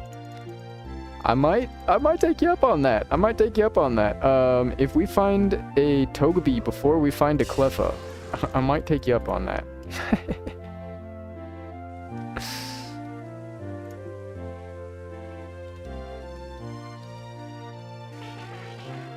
Because I am currently hunting both, and neither of them are showing up. I can also give you a Togepi? No. I'll catch one, at least. You more than likely will find a Togepi before then? Really?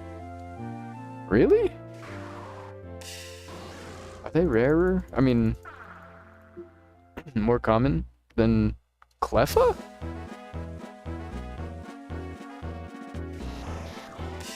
That's crazy. Cleffa's the rarest thing on that route. Is there anywhere else that Cleffa spawns? No. Okay.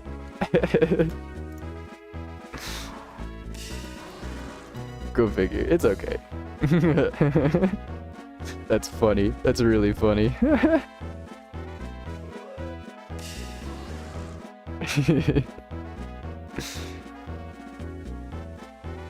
I've encountered a Cleffa before on this route. I should have caught it. Dang. I've definitely encountered a Cleffa before. I know I've seen a Cleffa. At least I've seen one before. A wild one. That makes me so sad I didn't catch it.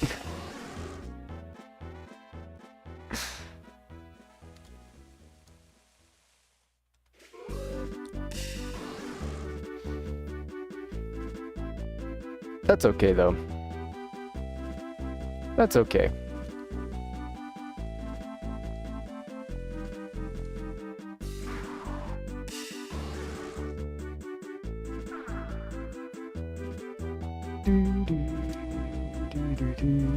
I do want to try to catch at least one or the other though. I know either Togepi or Cleffa. I do want to try to catch at least one.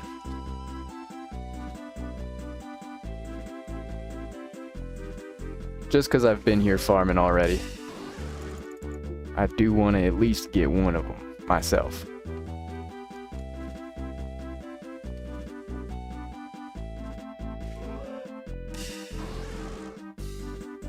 I do appreciate it. It just helps get some of these little more grindy aspects out of the way. While I could sit here and grind for 9 hours, I feel like you guys get the point after about 30 minutes. I feel like you get the point at around 30 minutes.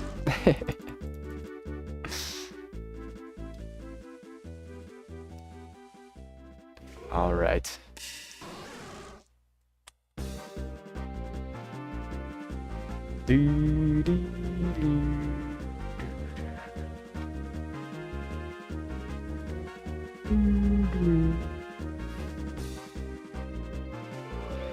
Hoot hoot, you're pissing me off, hoot hoot.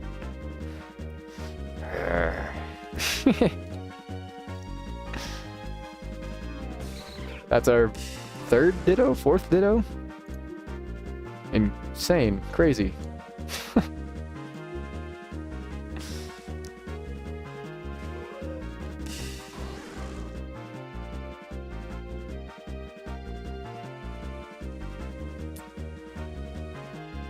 Maybe we ought to catch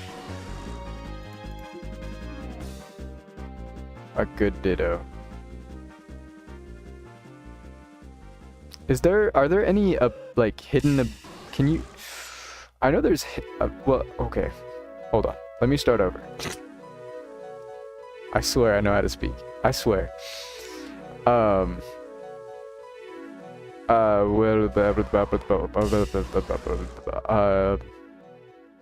I lost my train of thought. I don't even know what I was going to say. Oh, yes. Okay. Ability capsules. Are there ability capsules in the game? I think there are. Ability capsules allow you to swap between the two regular abilities of a Pokemon. But is there a way to go from a regular ability to the hidden ability in this game?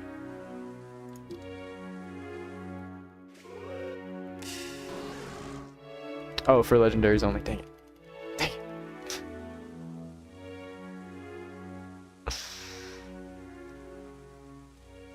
See, that one I think I'm okay with. That one I'm okay with simply because in the shop, the black, that's specifically what the black medallion is for. There is an item specifically for that to give you higher chance of hidden ability, you know. I get that. Fair enough. Fair enough.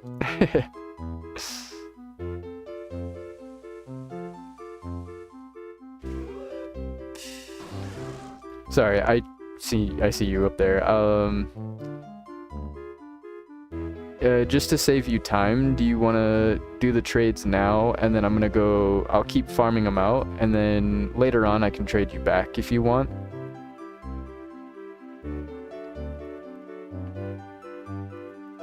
I still want to farm at least one of them.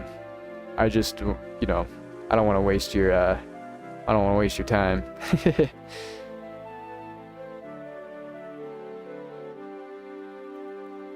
You don't need them back. Okay. Well then, I'll grab them from you, and then whichever one I do find, I am still gonna grind it out. Whichever one I do find, I'll just toss, I guess, unless someone wants it.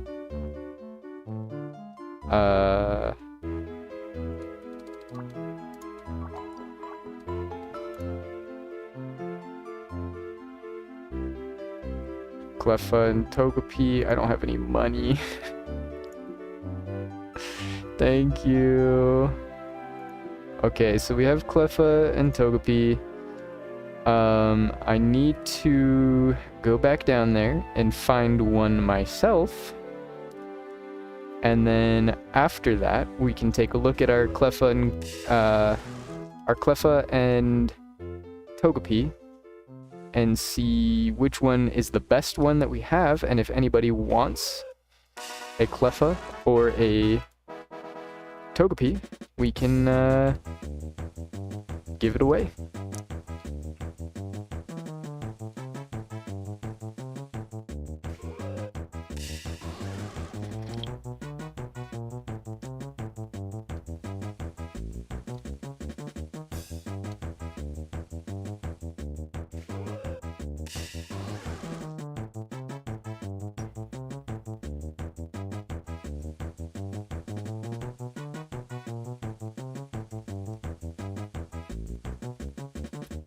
I know you don't need money, but I still want to do something in return, you know? I still want to do something in return.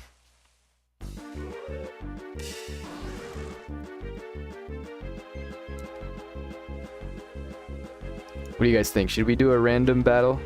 We're 7 to 9 right now. 7 for 9. Oh, wait, no, 7 and 9. That's what I'm trying to say.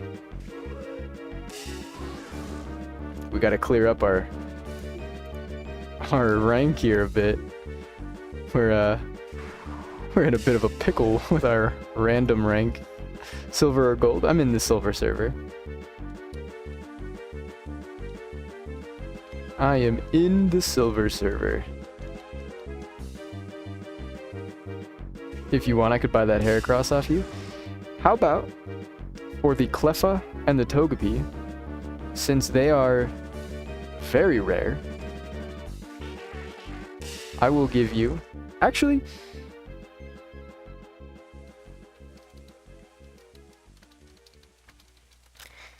If either the Cleffa or the Togepi are like competitively good, I mean, probably not, but if they're decent enough, I'll trade you whichever one is like good, and then throw in the Heracross.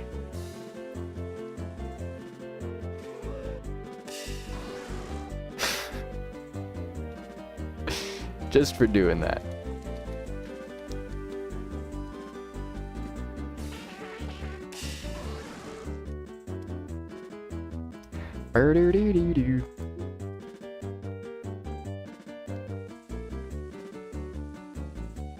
Let's do, you know what? Let's do a random battle. I want to do a random battle. I would like to. Actually, hold on. I need to use the restroom. Hold on. One thing at a time. One thing at a time here. Oop, oop. I'm caught in my headphone cord. Ah. Okay. Sorry about that. Hold on one second. I'll be right back.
Alrighty, we're back. Sorry about that. What happened with the music? Let's see.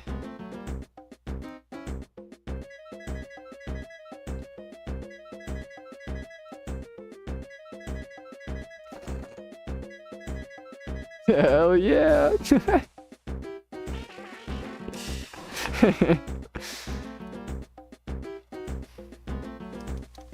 I don't want Clef or Togepi. There's a reason they've been at level 15. Yeah, I mean, so okay, so those are actually like really, really useful Pokemon. Like on the level of probably your Annihilate, if not like maybe better. Those are like really, really good Pokemon. That being said, for like Clefable, it's a little bit specific. For Clefable specifically, you need to run like a certain item on it, and you need to have a certain ability on it. But if you have that right combination, it is very powerful. It is very powerful. Same thing with Togekiss. If it has Serene Grace, you can pretty much lock down almost anything in the game. Like, you can just lock it down, and it can't hit you, it can't do anything, it's stuck in RNG hell.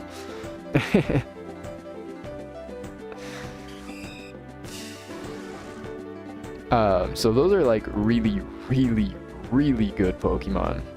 The only reason I haven't used Togekiss is because that's a Generation 4 Pokemon, I think. 3 or 4, probably 4. I don't think it came out in 3. Togekiss is Generation 4, and then Clefable, I just never got a good one. That's the only reason I'm not using them. And Clefable's also Generation 1, so I can't use it in Generation 2 or 3 due to my own restrictions. My own personal restrictions, I should say. Bah.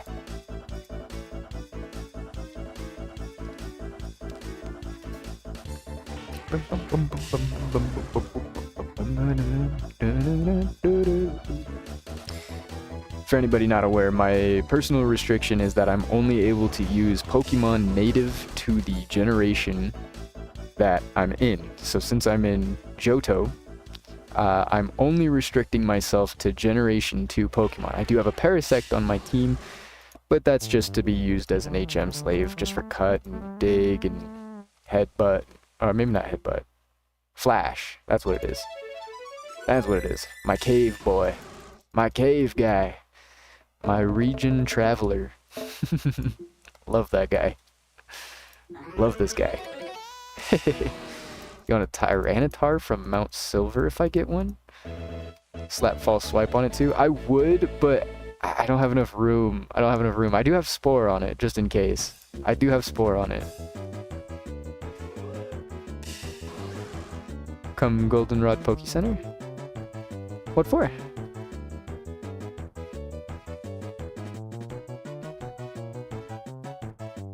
I'm on the way.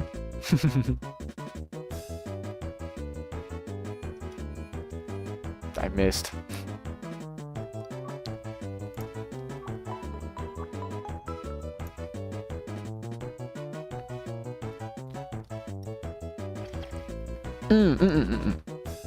It's okay, it's okay. I appreciate it. I really do appreciate it, but I'm okay. I really am. I do really appreciate it, but the only reason I'm turning that down is because I want to build a lot of things on my own. Specifically when it comes to money, I feel kind of weird about just taking a bunch of stuff for free. No imposter, dang it. Yeah, I feel really weird about taking stuff for free. I don't like it. That's okay, but I do really appreciate it.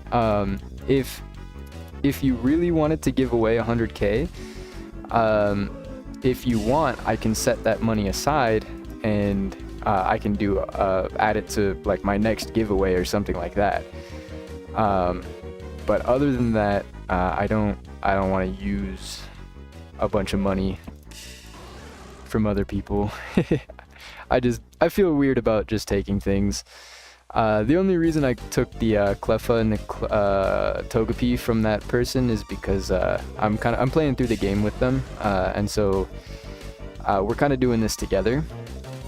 And I do help them out quite a bit and I try to provide as much as I can for them. So it is a little bit of an equal exchange, a little bit in favor of me, but I try my best to make up for it. I try.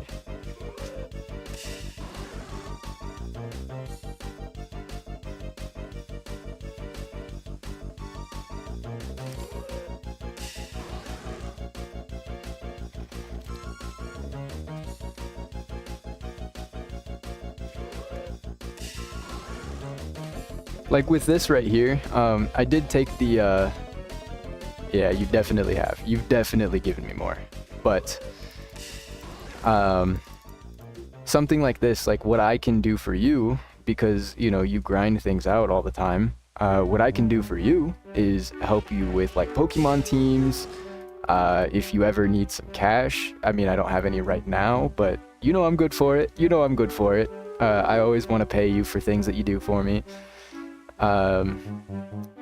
Even if it's in the form of like another Pokemon or something that might be useful, like an item, anything really. I mean, if you want more leftovers, I know I have quite a few of those. I have leftovers on a few guys, and I still have 4 in the bank, so I'm pretty good on stuff like that. If you ever need like a metal coat to evolve something, I've got 2 of those. I've got evolution stones. You know the drill. You know the drill. You've been around. I'm always here to help you. Specifically, like I was saying, with the Cleffa and the Togepi, if I get a good one, it's yours. If I get a really, really good one, it's yours. Even if you don't really want to use it, just having a really good Clefable or Togekiss just to have is really, really nice. It's really nice, especially for like maybe a boss or a trainer that's giving you some trouble. Being able to just lock down any Pokemon that's in front of you is like really crazy, or being able to hit something as hard as a Clefable, a no guard Life Orb Clefable can.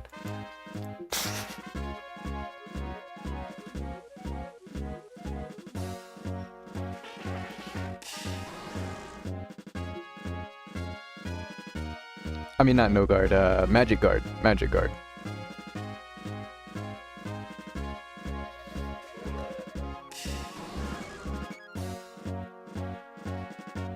Magic Missile. Magic Missile. Has anybody played the that new Mage Arena game? I tried it out on stream, and I want to play that game so bad. It's so funny. I wish I could play more of that game, but unfortunately, the day I played it on stream,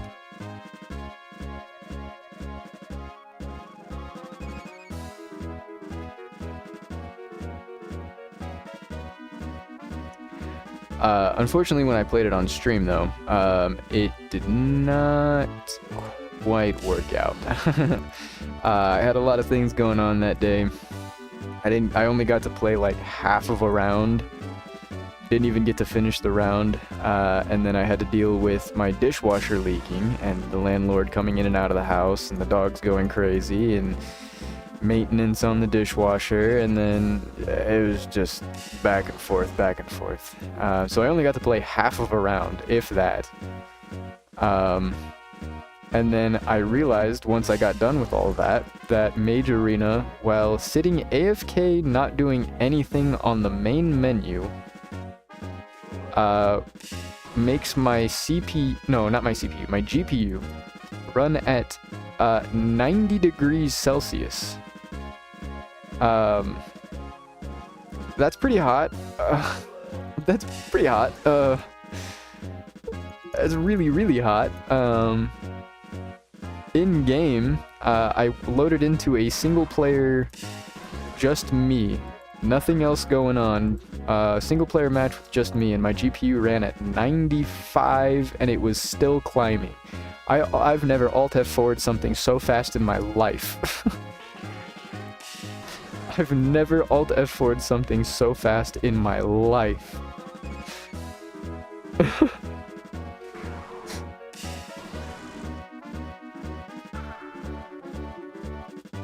I did have to end up refunding the game because it was on sale for $3, and I hate to run a refund for $3, but at the same time, I'm not paying $3 for a game that's melting my GPU. I don't want to pay $3 for something that's literally melting my computer.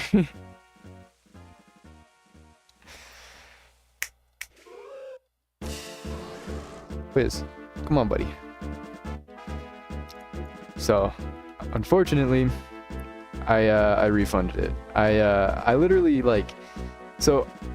I tried to make a post about it, like a review about it. I literally gave the game a raving review. Like, I was so happy about the game, and I was like talking about all the great things about the game and how the development cycle the development for it seems to be like, you know, they're pumping out updates. They have like 4 hot fixes in the past week or so. You know, they're working on the game. Obviously, they care about the game. But there was like nothing in terms of performance, and no review was talking about performance like that. And so I made a review talking about the performance. I literally prefaced it by saying like giving an amazing review of the game. I was like talking about all the great things about it, everything I loved. I could, the fact that I could see that they make a lot of updates for the game, and they're trying to fix things and add things and tweak things and do whatever. And that basically I just wished that they had, or that they do something for performance soon. And in doing so, I just received a whole bunch of people just basically telling me, "Oh, you don't know how games work. You don't know how. Tell me you don't know how GPU works without telling me you don't know how the GPU works." My GPU's fine, by the way. I know how a GPU works. I run other games perfectly fine. No issues. I can run Marvel Rivals without my CPU going above 85. There's no reason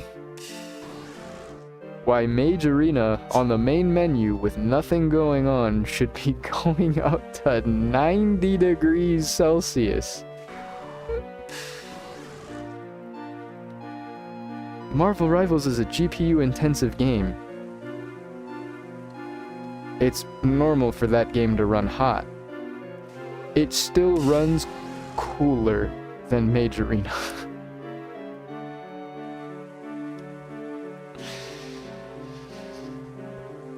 Elden Ring runs better.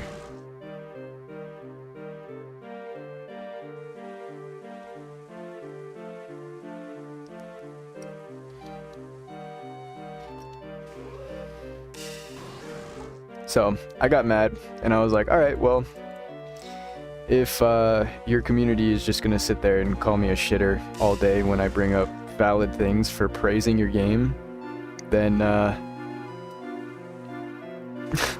peace out. The fuck? Later. What? I have no stock in that. What games was that? Majorina.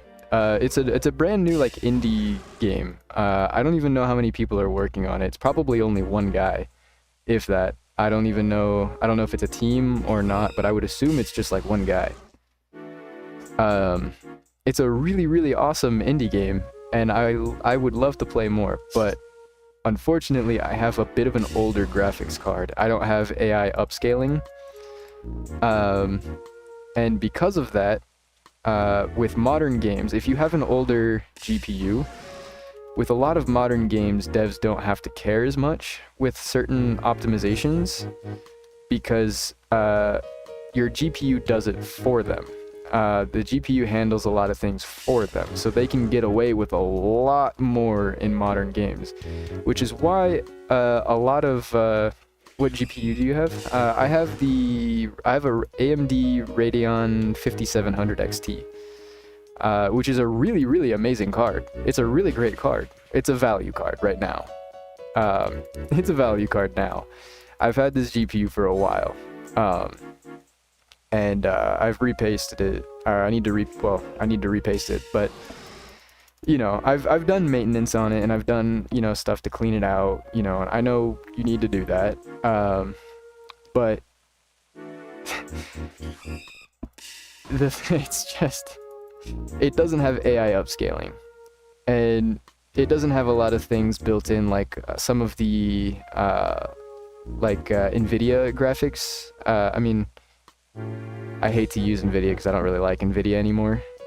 Used to have one of those solid cards. Yeah, it's a really solid card. It can run most modern things. For being an old graphics card, it's really good still.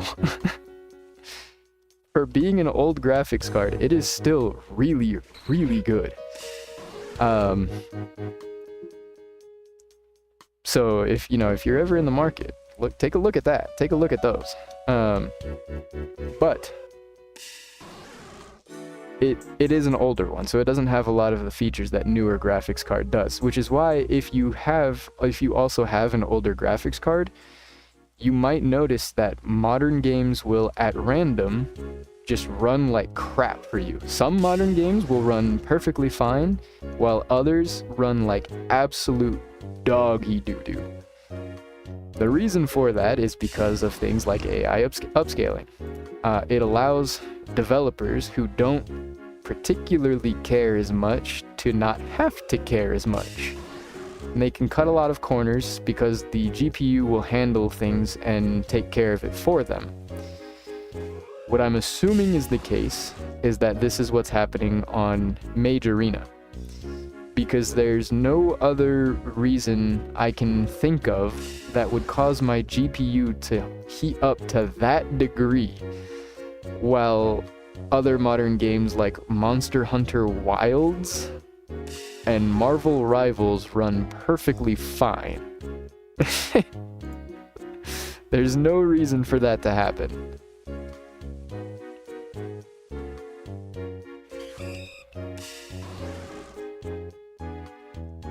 Granted, Monster Hunter Wilds doesn't run perfectly fine. It runs like doggy doo-doo on everybody's graphics card, except for new graphics card, new series of graphics card, because it does the work for them.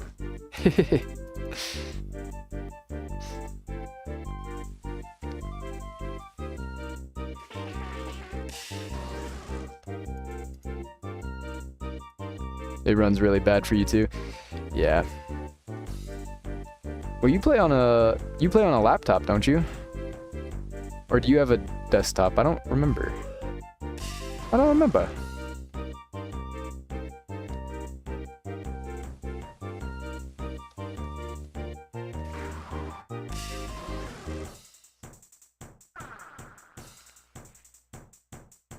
Yeah, it's a gaming laptop.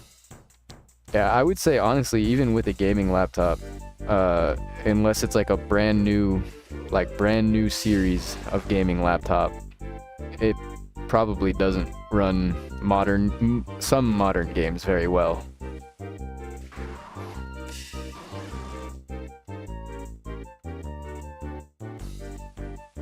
which is like it's so weird to me. It's just Monster Hunter Wilds that runs really bad. Oh, well, never mind. Maybe not. Yeah, Monster Hunter Wilds is pretty poorly optimized. It's pretty poorly optimized. It is a big game, but there's definitely some things they don't need. There's definitely some things they don't need.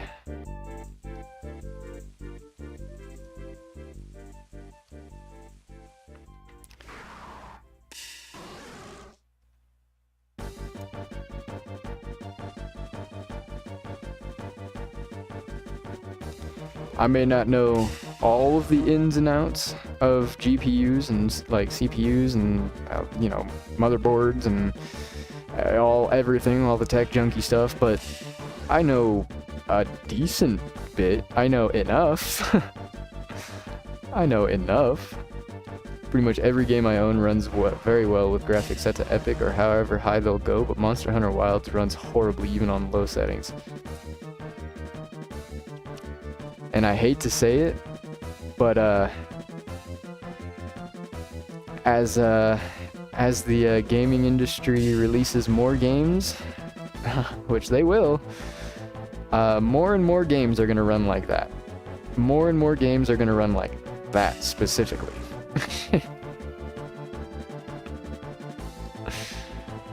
Because developers don't care. Well, okay, not all developers. Developers for big companies like that, I would say, don't care. They don't have to care. It's not their job to care. It's their job to make what they have been told to make and nothing more, nothing less.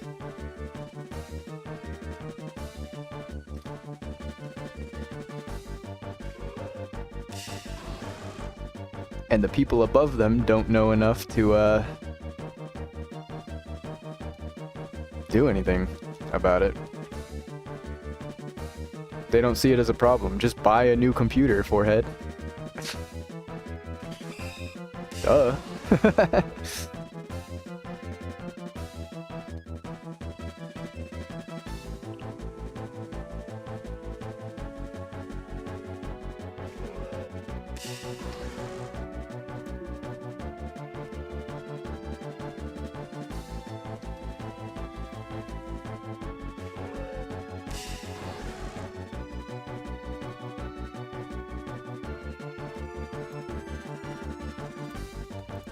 It is a bit unfortunate. I know I have a bit of a bleak outlook on things like the gaming industry, but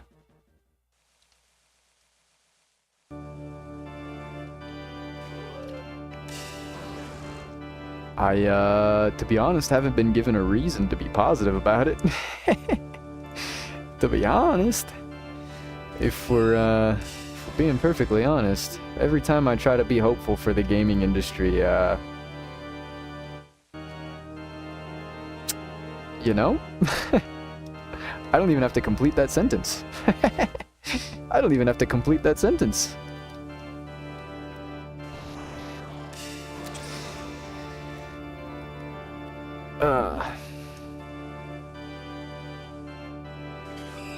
But I still try. I still try.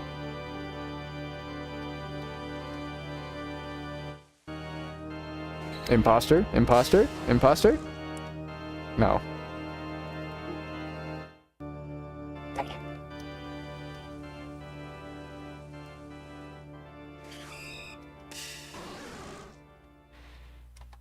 I haven't even been paying attention to what's been popping up.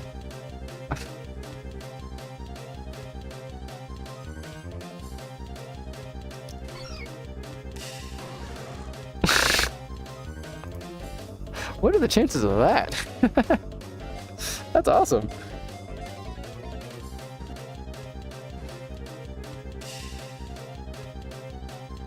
Rarest thing on this route, by the way. No big deal. No big deal. Not a big deal at all for a guy like me. Maybe I should have said that sooner, you're right. Maybe I should have said that sooner. Not a big deal for a guy like me.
Oh, I just realized that's a magic guard Cleffa.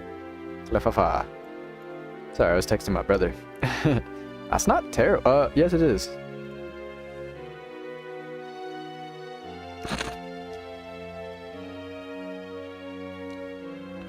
Not the worst thing in the world.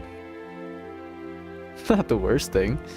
Alright, let's take a look at you. Okay, that's Cute Charm. That is Serene Grace.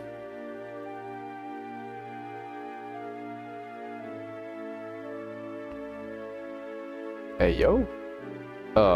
2 speed. Dang it. This guy's awesome, though. We got this guy.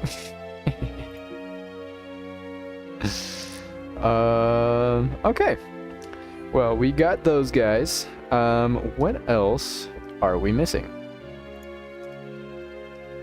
Let's take a look. We've gotten all the starters. We've gotten all of these guys. We need an Igglybuff. Igglybuff, I believe, is up here. I believe. I want to say, yes, there is a Cleffa up here. Now, that being said, you cannot spawn at night. Interesting. So, we need to find something else. We need to find something else. Come back here during the daytime. Daytime. Okay, we got this guy. We need you. Where's Route 48? It's day in like a minute or so. Oh, I didn't even see you. I didn't even notice that. Yeah, okay. Yeah, we can definitely wait for that. While we map out the next course of action. Route 48. Where is that at? That's down here, isn't it? Oh, right there. That is right there. Okay. So we can find a Blossom right over there. Not a problem. That also spawns during the day. So we can hunt that out. While I'm here... Actually, there's a PC right over here. We can go here.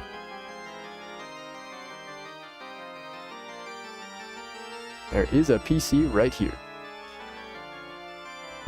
I wanted to check and see... What did I want to check and see?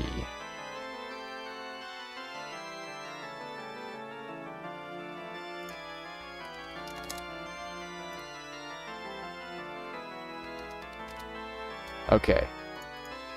I just wanted to see if we had any spares. I could use a Sunstone and just get that guy right off the bat. But it is morning time, and we have a Cleffa. Our Igglybuff to get.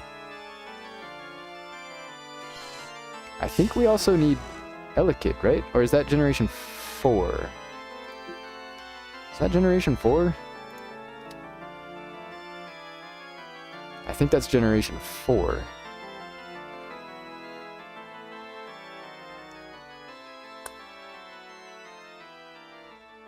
No. Elekid and Magby are Generation 2. Smooch him as well. Ooh, these guys are gonna be problems. Those guys are gonna be problems.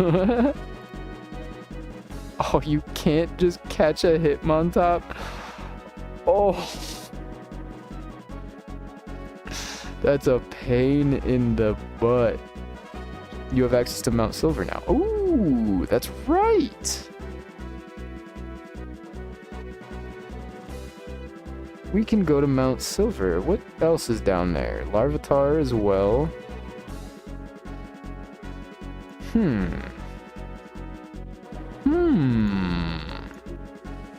We have some options. There's Jigglypuff. We need Igglybuff.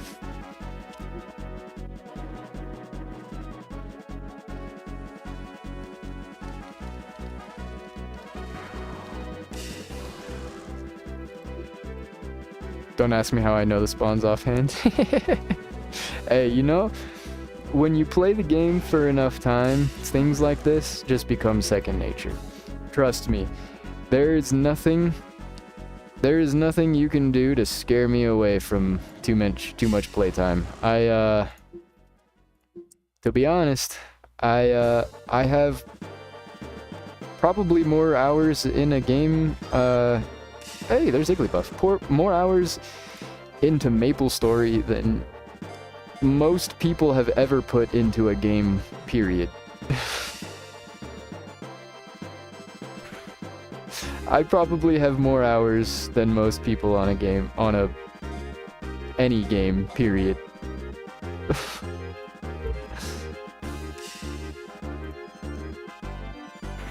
Let me see.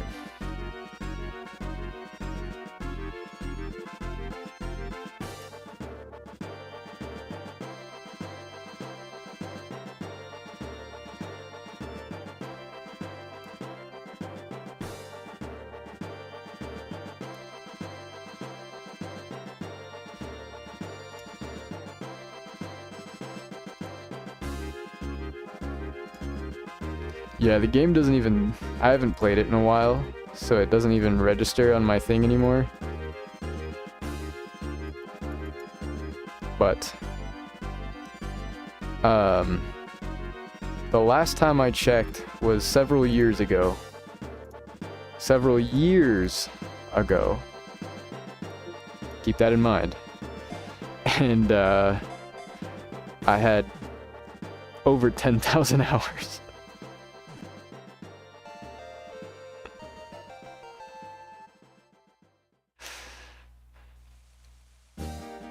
I have played that game since 2000 and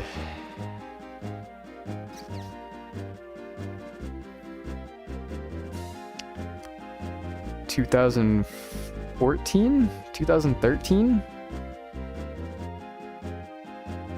I can't even remember how old I was when I first started playing that game, but it was somewhere around there. It's 2013, 2014.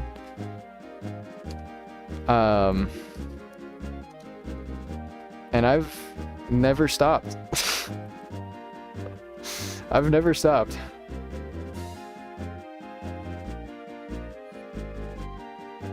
There are things I know on that game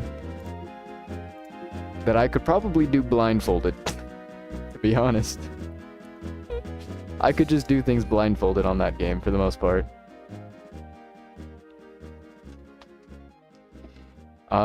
Let's see what else we have.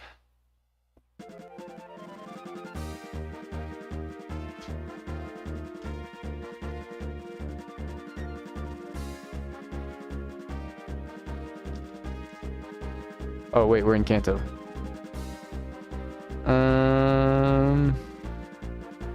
Sudowoodo.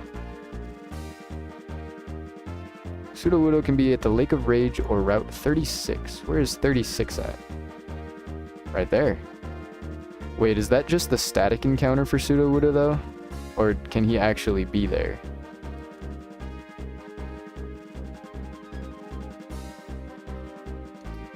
These are questions we need to know. These are questions we need to know. Yeah, I really, really like MapleStory. I really like that game.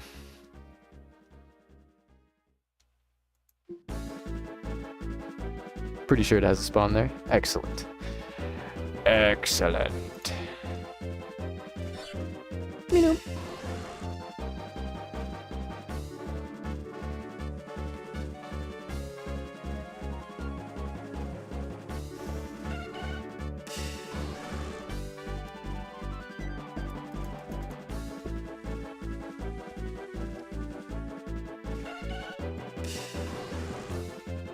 Level 5 is crazy, bro.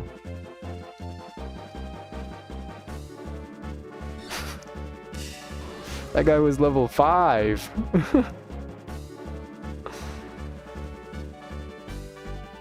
That guy's level 6. What is this?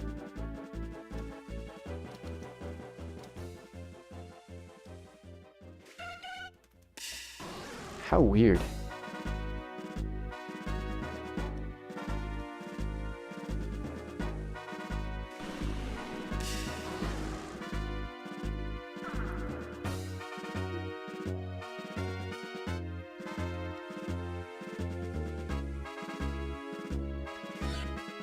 How weird.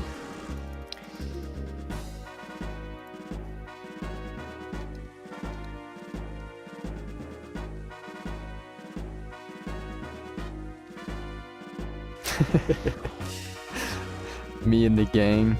All three of us are just sitting here. We all start moving at the same time. Just running around back and forth.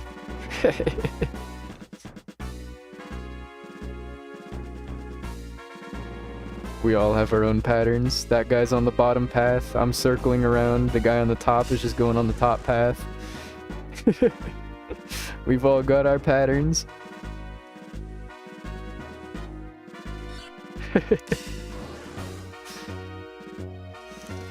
Yeah, if push comes to shove, I might make some MapleStory guides. That being said, I shouldn't.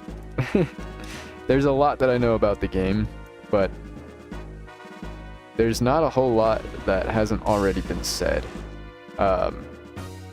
MapleStory, for the most part, has some pretty dedicated people. And I would say for the most part, the people that play MapleStory are more often than not giga rich. I don't know what it is, but those people have money. I don't mean a little bit, like they're pretty well off. I mean like CEO of companies level money. I've seen people drop thousands of dollars just cuz on that game. Just cuz. Not even for anything. Just because. I used to be part of a guild where they would do a weekly giveaway of $750.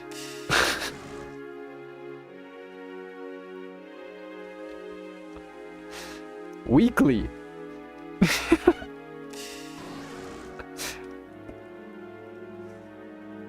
Those people are crazy. I don't know what it is about that game, but rich people play it. I don't know what it is about that game.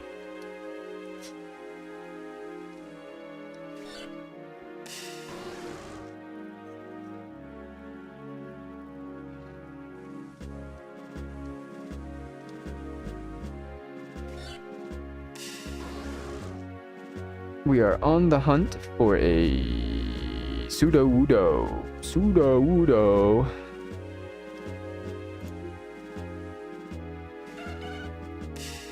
I miss Sudowoodo from Generation 1, the Pokemon anime.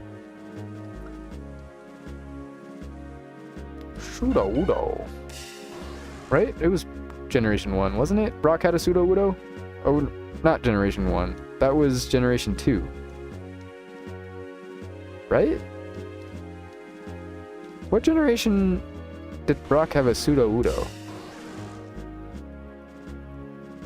I forget. Hold on, I want to look this up. When does Brock get Pseudo Udo in the anime?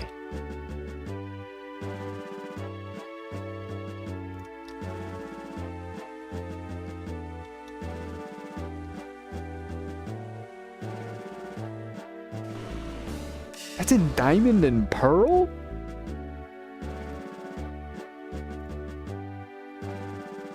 What? That's crazy. I did not know that. I did not know that.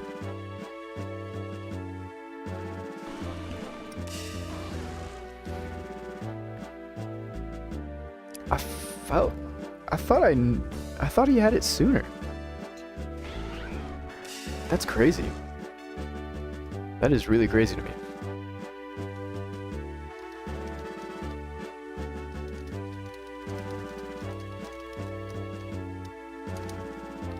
Alright, I think we're gonna go ahead and get this, not Abra. We're gonna get this Pseudo Udo, and then we might call the stream here. Tomorrow, we're gonna go ahead and start up Mount Silver, and try to get the Tyrogue and the Larvitar. And then we will see what we can bring with us to level up and evolve while we're over there. Because we have a little bit more to go. We do need to get a very specific Tyrogue, because Tyrogue has a really strange evolution requirement. So when Tyrogue reaches a certain level, or maybe it's happiness, I forget what it is. It's either a certain level or a certain amount of happiness. He will evolve. And he can evolve into one of 3 different Pokemon. He can evolve either into Hitmonlee, Hitmontop, or Hitmonchan. Now, what decides what form he takes when he evolves depends on his stats. If his attack is higher than his defense, he evolves into Hitmonchan, I think. Vice versa, if his defense is higher than his attack, he evolves into Hitmonlee. To get Hitmontop, you have to get a very specific Tyrogue. His attack and his defense need to be the exact same when he levels up. If his attack and defense are exactly the same, he will evolve into Hitmontop. Now, that's a very difficult thing to do on purpose. There's things you can do to help, but it's hard to tell how much stat you're gonna gain when you level up. And if you gain +2 attack and +1 defense on a level up... Oh, it's... Okay, I got it reversed. So if the attack is greater than the defense, you get Hitmonlee, not Hitmonchan. If the defense is greater than the attack, you get Hitmonchan, not Hitmonlee. And if both are the same, you get Hitmontop. You can do it with EV training since it's based on total stats. You can, and there are things you can do to help out, like I was saying, but the issue arises with that level up, that last level up. If you get that +2 attack and +1 defense, sorry buddy, you get Hitmonlee. Sorry buddy. Easiest way would be to calculate it with Showdown. Yeah, you definitely need to use like some kind of calculator to figure it out. Plug in the IVs and see what EVs need to be. Yeah. That is for sure the easiest way. There are ways to get around it, but you do need to specifically have, like, you need a very specific Tyrogue. You need a very specific Tyrogue, and it needs to be trained a specific way in order for that to happen. It is very difficult to get Hitmontop on accident, or without really trying to go for that specifically. It's pretty difficult to do that.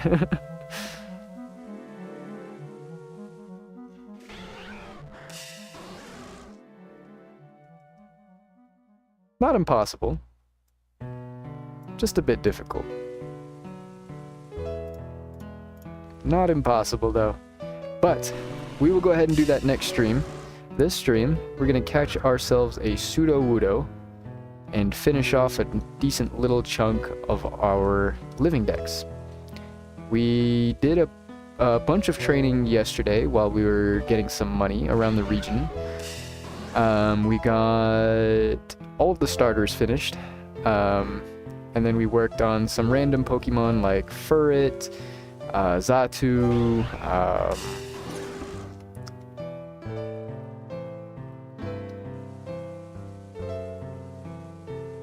things like that. We did. We did. Oh, we got Togetic as well, since that's a happiness evolution. We were working on Umbreon as well, but we forgot. We put it away because it turned daytime. And we don't want Espeon. We want Umbreon. We do still need an Espeon as well. Whoa. We do still need an Espeon as well. But the Umbreon that we had, that we were gonna evolve into Umbreon, was very defensive and tanky. So, we definitely wanted to make that an Umbreon. We definitely wanted to make sure that guy specifically ended up as an Umbreon. We do have a really, really crazy Jolteon in the PC, with hidden power Ice, I think? Hidden power Ice, which is pretty good. That's pretty good. Anything to hit ground type super effectively is pretty good on a Jolteon. And I think hidden power Ice is way better than hidden power Grass.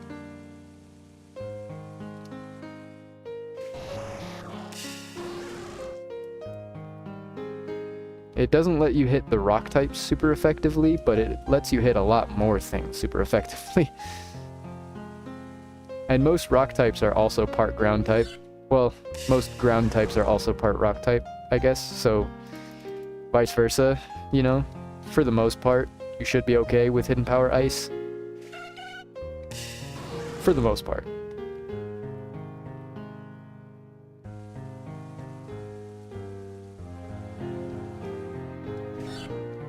Be-doop.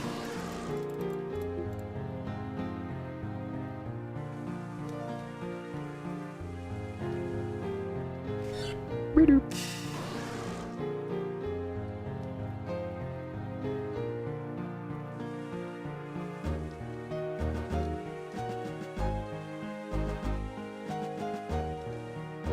Alright. Once we finish our Johto living decks, maybe we'll do... Maybe we'll do the Mew quest as well. Maybe we'll do the Mew quest as well. After we finish the Johto living decks. Just to do it. Just to do it.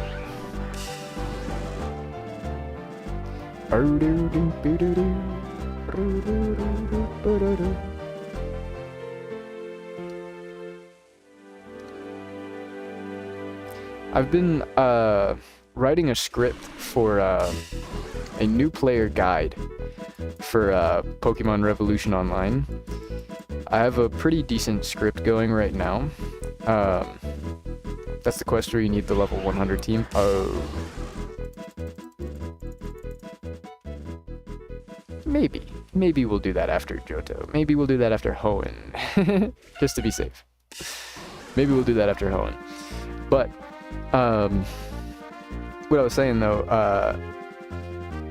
I am working on a script for a new player guide for Pokemon Revolution Online. From what I could tell, there's a lot of guides for the game, but a lot of the new player guides specifically are really, really outdated. Like several years outdated. Which is fine, they're still helpful for the most part, but there's some information on there that's not... it's more hurtful than helpful. For example, I've seen a lot of new players fall into the pitfall of not evolving their Pokemon because they think it levels them up slower, which used to be the case apparently, but is not the case anymore. But I still see people fall for that. I don't know how long ago that was changed. It seems like that was changed like quite a little bit ago, but people still don't know about it. And I think because it's in a lot of new player, not a lot, but it's in some new player guides to not do that, like to hold off on your evolutions, it confuses a lot of new players. So what I wanted to do is make an up-to-date guide. I know Bimoso has started re-looking at some of his old guides in the last week or so. Yeah, what I wanted to do is make a new player guide that people could follow through the lens of a new player. Since I'm a new player myself, there's a lot of things that I'm still learning about the game, and things that that I have learned from the game through, you know, you guys helping me out, that I think would benefit a lot of people, like a lot of people. So I wanted to make, I've been working on a script. I started on the script yesterday, and I've wrote down some key points to bring up for the video. Here, let me bring that up. So one of the key points, actually pretty much the one thing that I have covered already, is misconceptions. For example, the leveling up being slower if you evolve your Pokemon. Misconceptions with old guides. I also included the EXP share on there because apparently some new players are confused about EXP share, whether or not it's even in the game or not. I think when I first started, I fell into that pitfall where I found some things saying that it was, some things saying that it wasn't, and you just needed to get used to it. And I had no idea. I found the EXP share by sheer coincidence, just by talking to people, like random NPCs. But apparently it's pretty common for new players to miss the EXP share and just straight up not know where it is, or like know they have access to it until way later in the game. And I think that would help a lot of new players. You told me about the EXP share. So I knew it was in the game, but I think the day you were telling me about it, that stream, I was looking up stuff about the EXP share, and I couldn't find like any information. I couldn't find any information on it.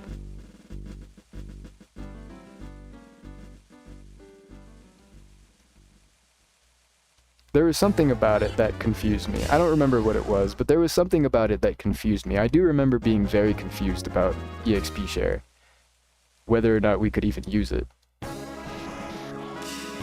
So I did want to just clarify that for some new players. I also have money on there talked about, because the biggest issue that I've run into is money.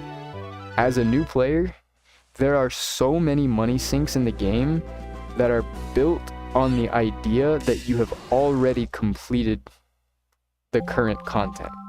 There's a lot of money sinks in the game, like the subway system, the safari, for example, that new players just don't really have a lot of access to because they're so busy spending all their money on building up their inventory, getting Pokeballs, getting potions, revives, buying TMs, completing quests, getting their bike. There's just not enough trainers in Kanto for you to get the money you need for that. There just isn't. Straight up. There just isn't. I wanted to talk about money for new players specifically, things that they can do for cash. I have on there things like the bug catching competition in Johto. I have things on there like doing the Officer Jenny quests in each of the towns to get a little burst of money. And the fact that they're only one time, so there are a nice little boost, but you know, it's only once, so you have to kind of weigh it out. It might be useful for you, it might not be useful for you. There's also things like catching synchronized Pokemon. I always see people in the trade chat talking about needing a specific synchronized Pokemon. I feel like I always see someone asking for a synchronizer or looking for a synchronizer. Yeah,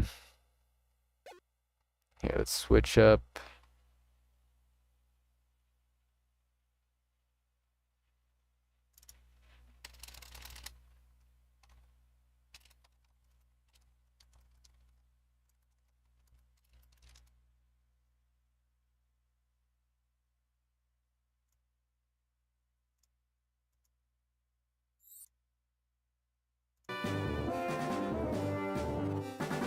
Okay.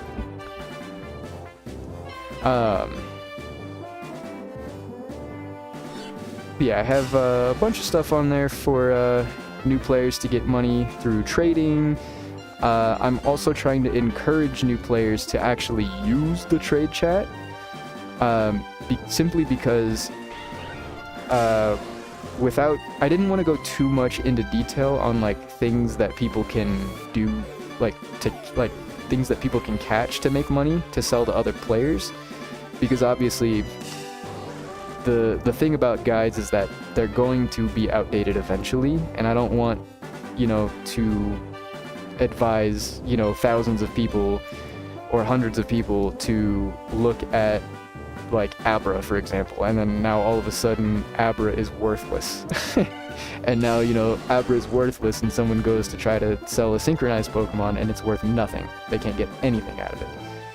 So, I want to be careful with that. I wanted to give someone an idea, so like something like synchronized Pokemon that are always being, asked for in the trade chat.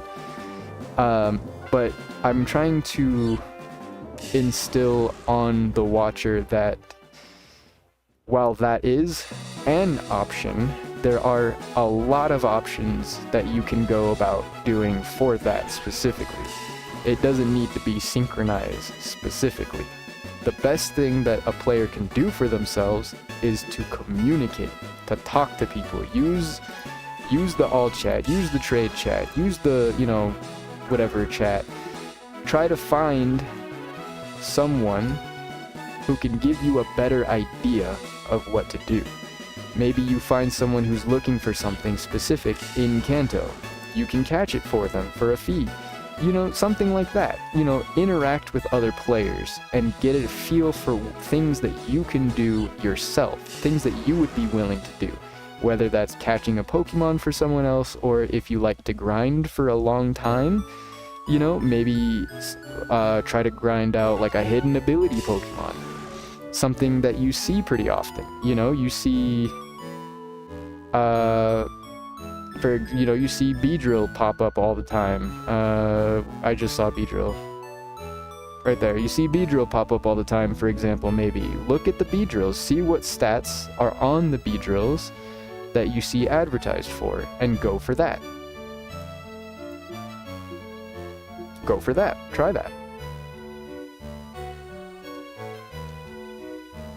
That's what I want to instill on new players. To be more active in the community, because I think that's where a lot of things kind of sort themselves out. For example, with me talking to you guys, I get a lot of, a pretty much direct line to the community.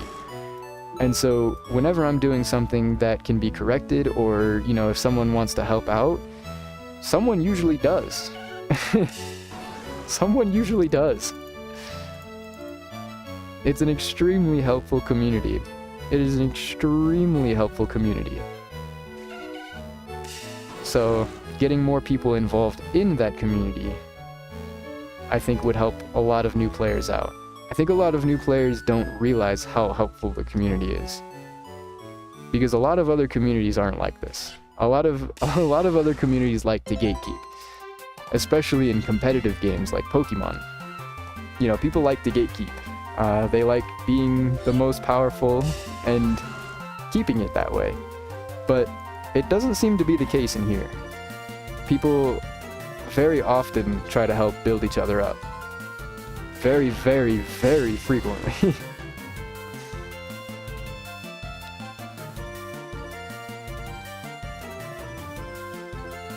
Are we ever gonna get this freaking Pseudo-Widow?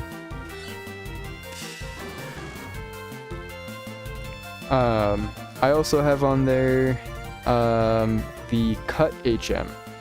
So it was brought to my attention that new players also struggle a little bit with the Cut HM.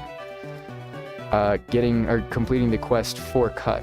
I didn't particularly struggle with that, but that's because I read the dialogue. I can imagine having done it now and it still being semi-fresh on my mind.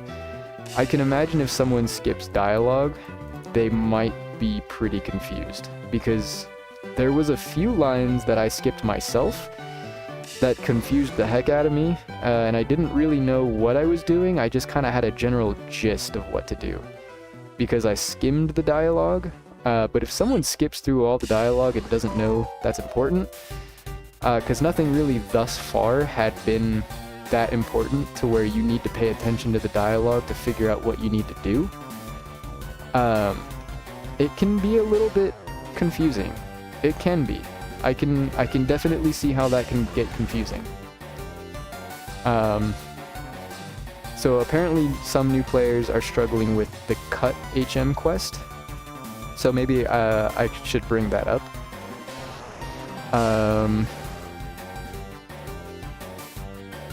And then I also wanted to end it off on things like things that people can do for a small boost in power, like gym tutors, for example. I've completely forgot about gym tutors for a while until I saw them again. There's a ton of really useful TMs that you can get from the trainers in gyms. Here, hold on one second. I need to run to the bathroom.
Okay, we are back.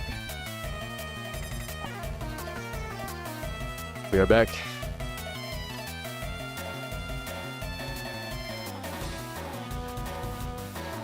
We are back. We are back.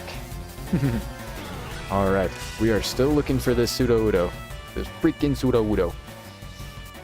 But, that aside though, I have a few things that I want to run through for new players. And try to help them out a little bit. Give them a little bit of direction. There's a lot of things that I see people fall into. And I just don't see any, well, not any. I don't see very many up-to-date guides for the game that are really giving people tips that would help them out. For example, I saw one new player guide that was like, oh yeah, you can get Pikachu as a starter in Kanto. That's not really helpful. That's not really helpful.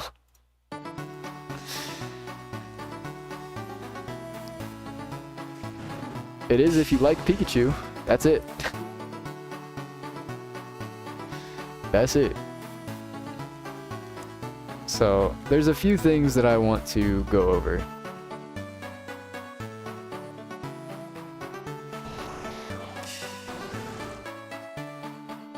And I have been doing a lot of research trying to figure things out. Like, for example, the bug catching competition. I learned a lot more about how that works. Last night, actually. I learned a lot more about how that works.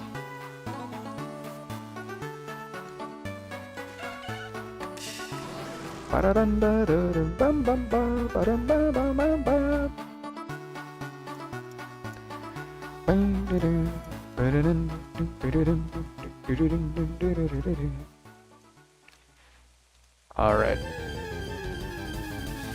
Any day now, we're gonna get a Pseudo-Udo. Any day now.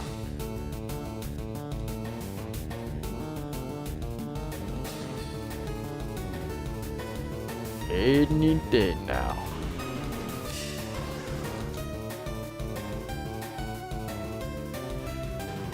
Any day now.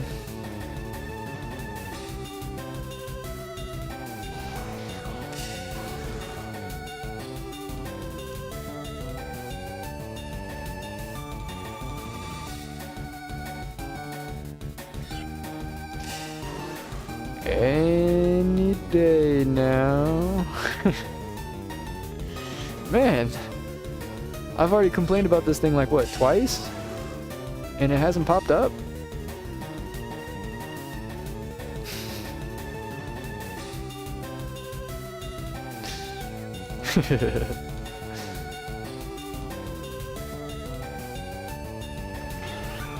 That's crazy.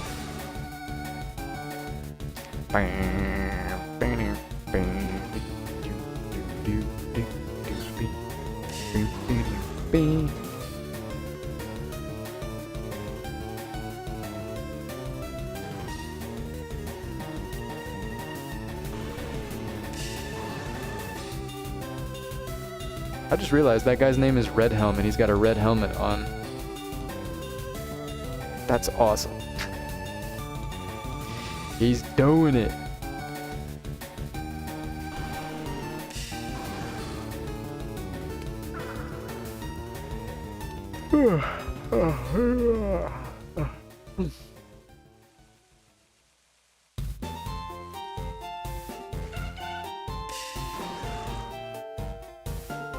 All right, I think we're gonna give it 14 minutes, 24 minutes, somewhere around there.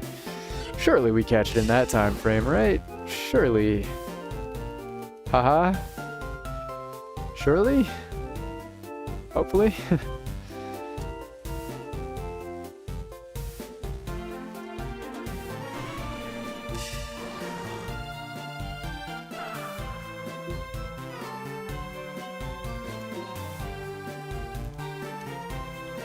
Maybe we should run up to the Lake of Rage just to see.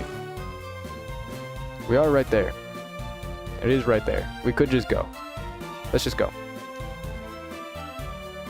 Let's just go. We're gonna run to the Lake of Rage and see what happens.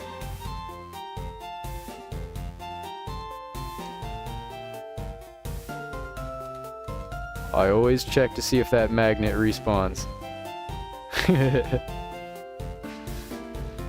Ding, ding, ding, ding, ding. It's a little laggy right now.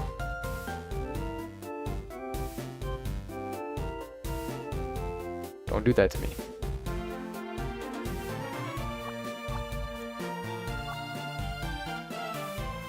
What do you mean?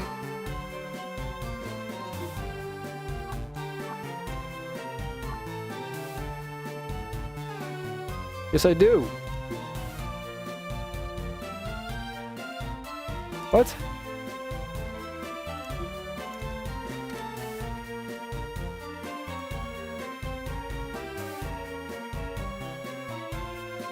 It's 'cause he died. It's 'cause he died. Oops.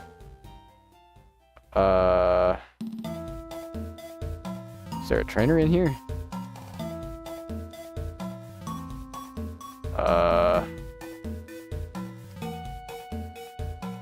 Whoops.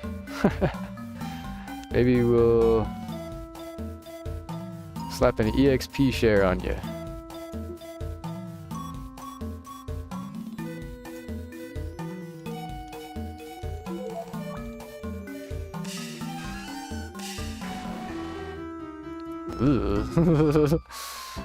That was a little scary.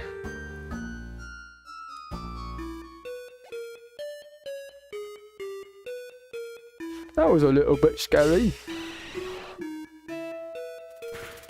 But he should be good now that he's leveled up. He should be good.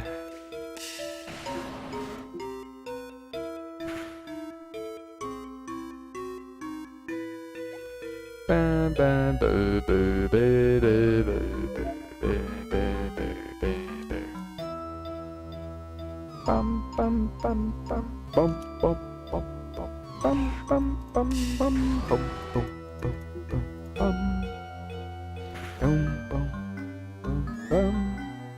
bum, bum, bum, bum. Alright, he leveled up twice off that, so he should be more than happy now. He should be more than happy now. Yes.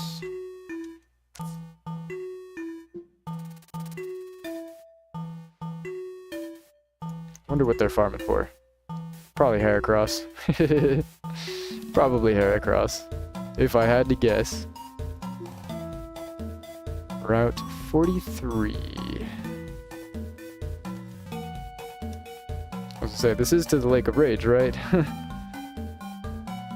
We are going there, right? We are going there. Yes. Yes. EXP Candy L? Where was that when I needed it?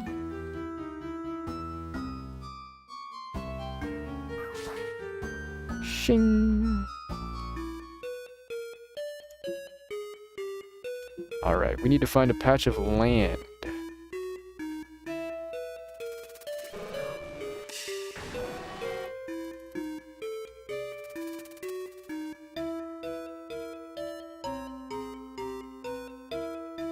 Oh, I see it. No, I don't. Can I get an encounter on here? This is like the forest. I can! I wonder if Sudowoodo can appear here. Probably, right? I don't see why not. I don't see why it wouldn't be able to.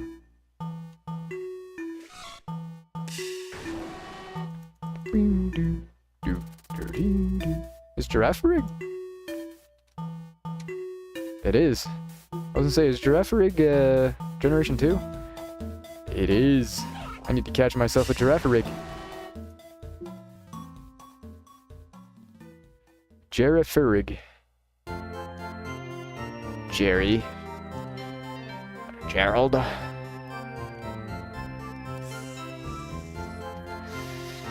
Gerald.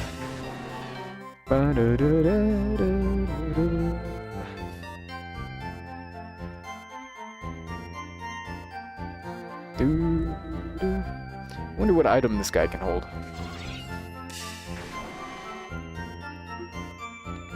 I wonder.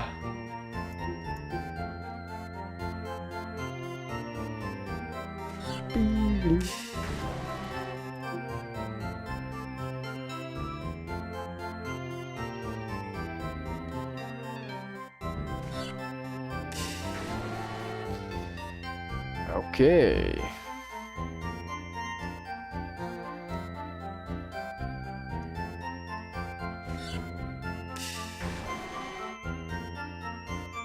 I swear, if my first shiny is a Sentret, There's a Giraffe Rig. Holy moly, that's a lot of Pokemon.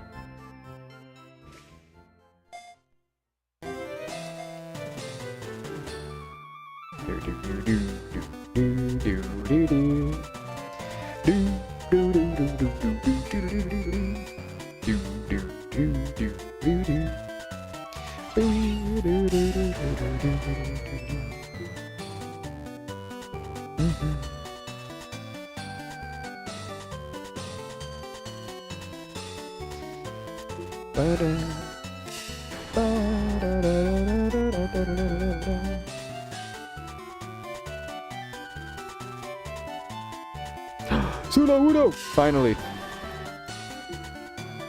Finally. Nope. Throw a Pokeball.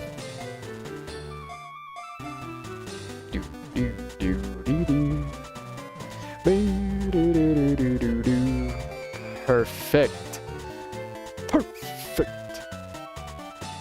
Okay. So we've got ourselves a Pseudo-Udo. Finally. We've got our guy. So we're going to go ahead and make our way back to the city here. And once we make our way back to the city, we are going to end the stream. Unfortunately, I want to go see what's over there. Oh well. Yeah, once we get back to the city, we're going to go ahead and end the stream. Just to get it out of the way, I do want to go ahead and give my outro here. So, if you are currently watching and not currently following, I would appreciate a quick follow. But I do appreciate everybody being here, and whether you're following or not, thank you. Thank you for watching. Hey. And I stream every single day, starting at around 9 a.m. PST. Today was a bit late. Starting at around 9 a.m. PST or 12 p.m. EST, whatever that translates to for you. So if you'd like to catch me live in the future, you're more than welcome to come during those times, and you can usually find me online. I may go live later on in the day. It kind of just depends on what I'm doing, how I'm feeling. But for the most part, 9 a.m. PST or 12 p.m. EST is when you can find me. I also have YouTube and Kick as well, if you like to watch on those platforms. YouTube is going to be mostly for my videos, though. I do upload highlight videos on YouTube of all the different games that I'm playing. Not all of them, but most of them. Right now I have the series caught up to stream number 4 of my Johto stuff. I know this is a little bit further in, but the highlight videos cover 2 streams of content, which is honestly kind of a lot to go through, but I go through 2 streams of content per highlight video, so I cut down about 8 hours-ish of content down into about 30-40 minutes. So it makes the series a lot more manageable and bite-sized in that regards.